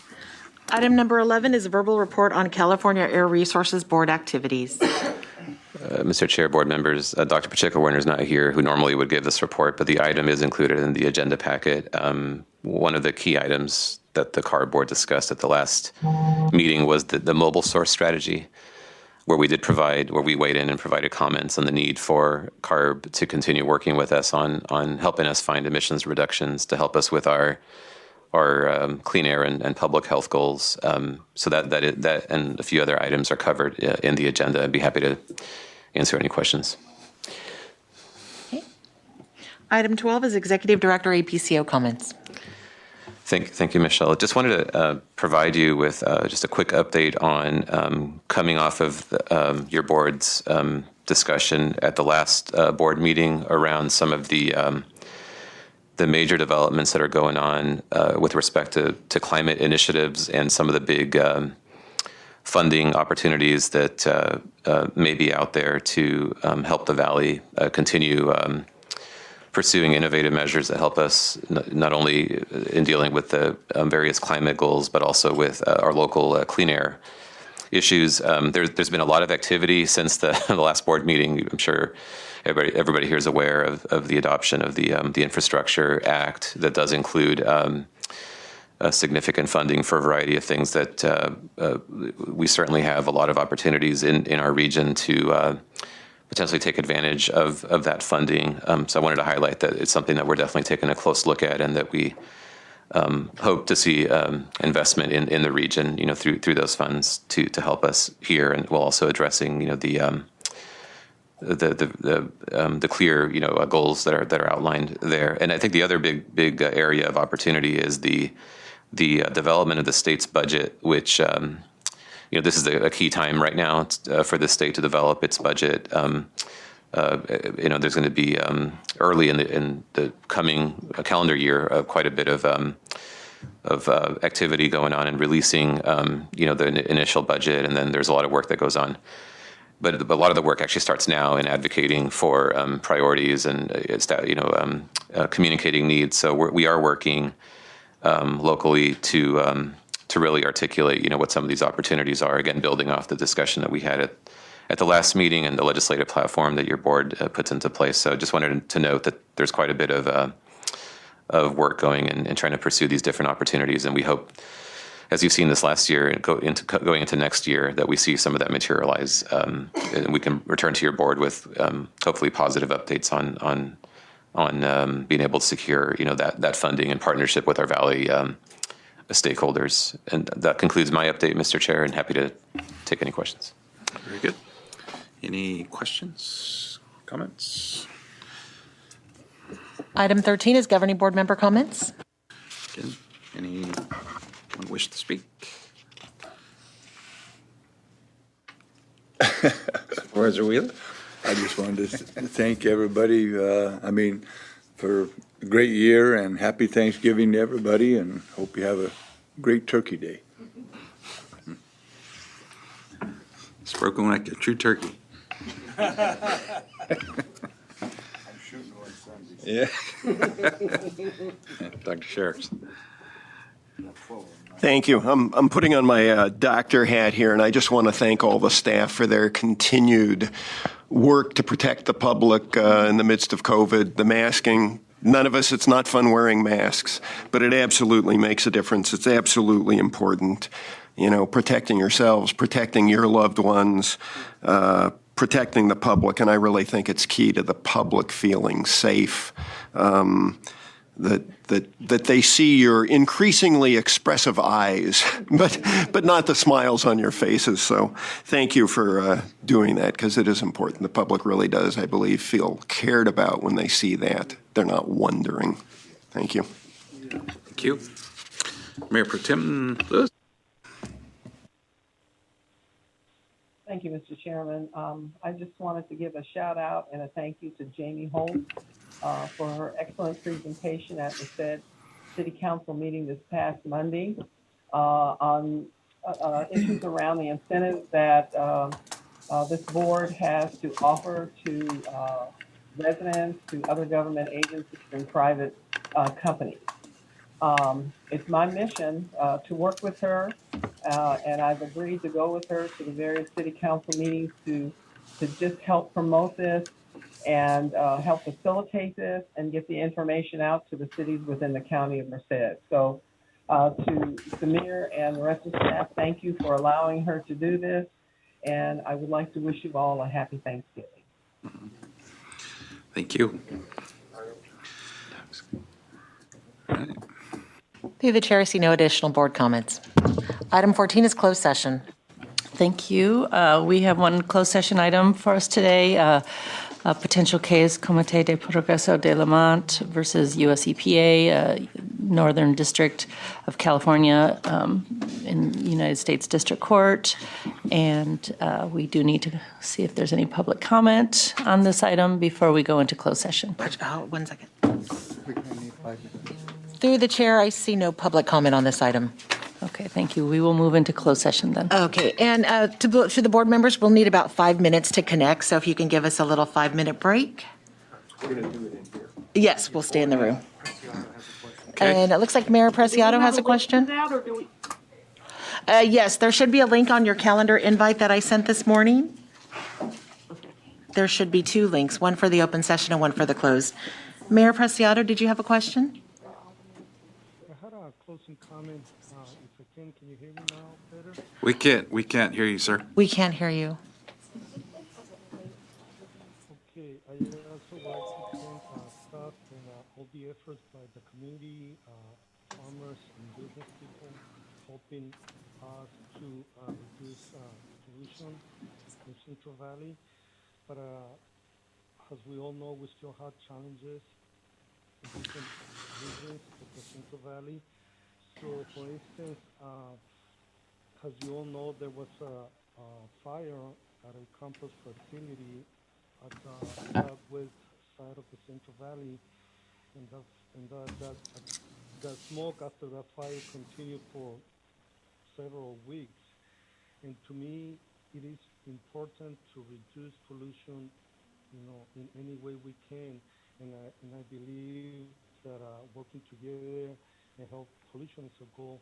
So I believe there needs to be more coordination and cooperation between local and county and state agencies that can help stop burning or smoking.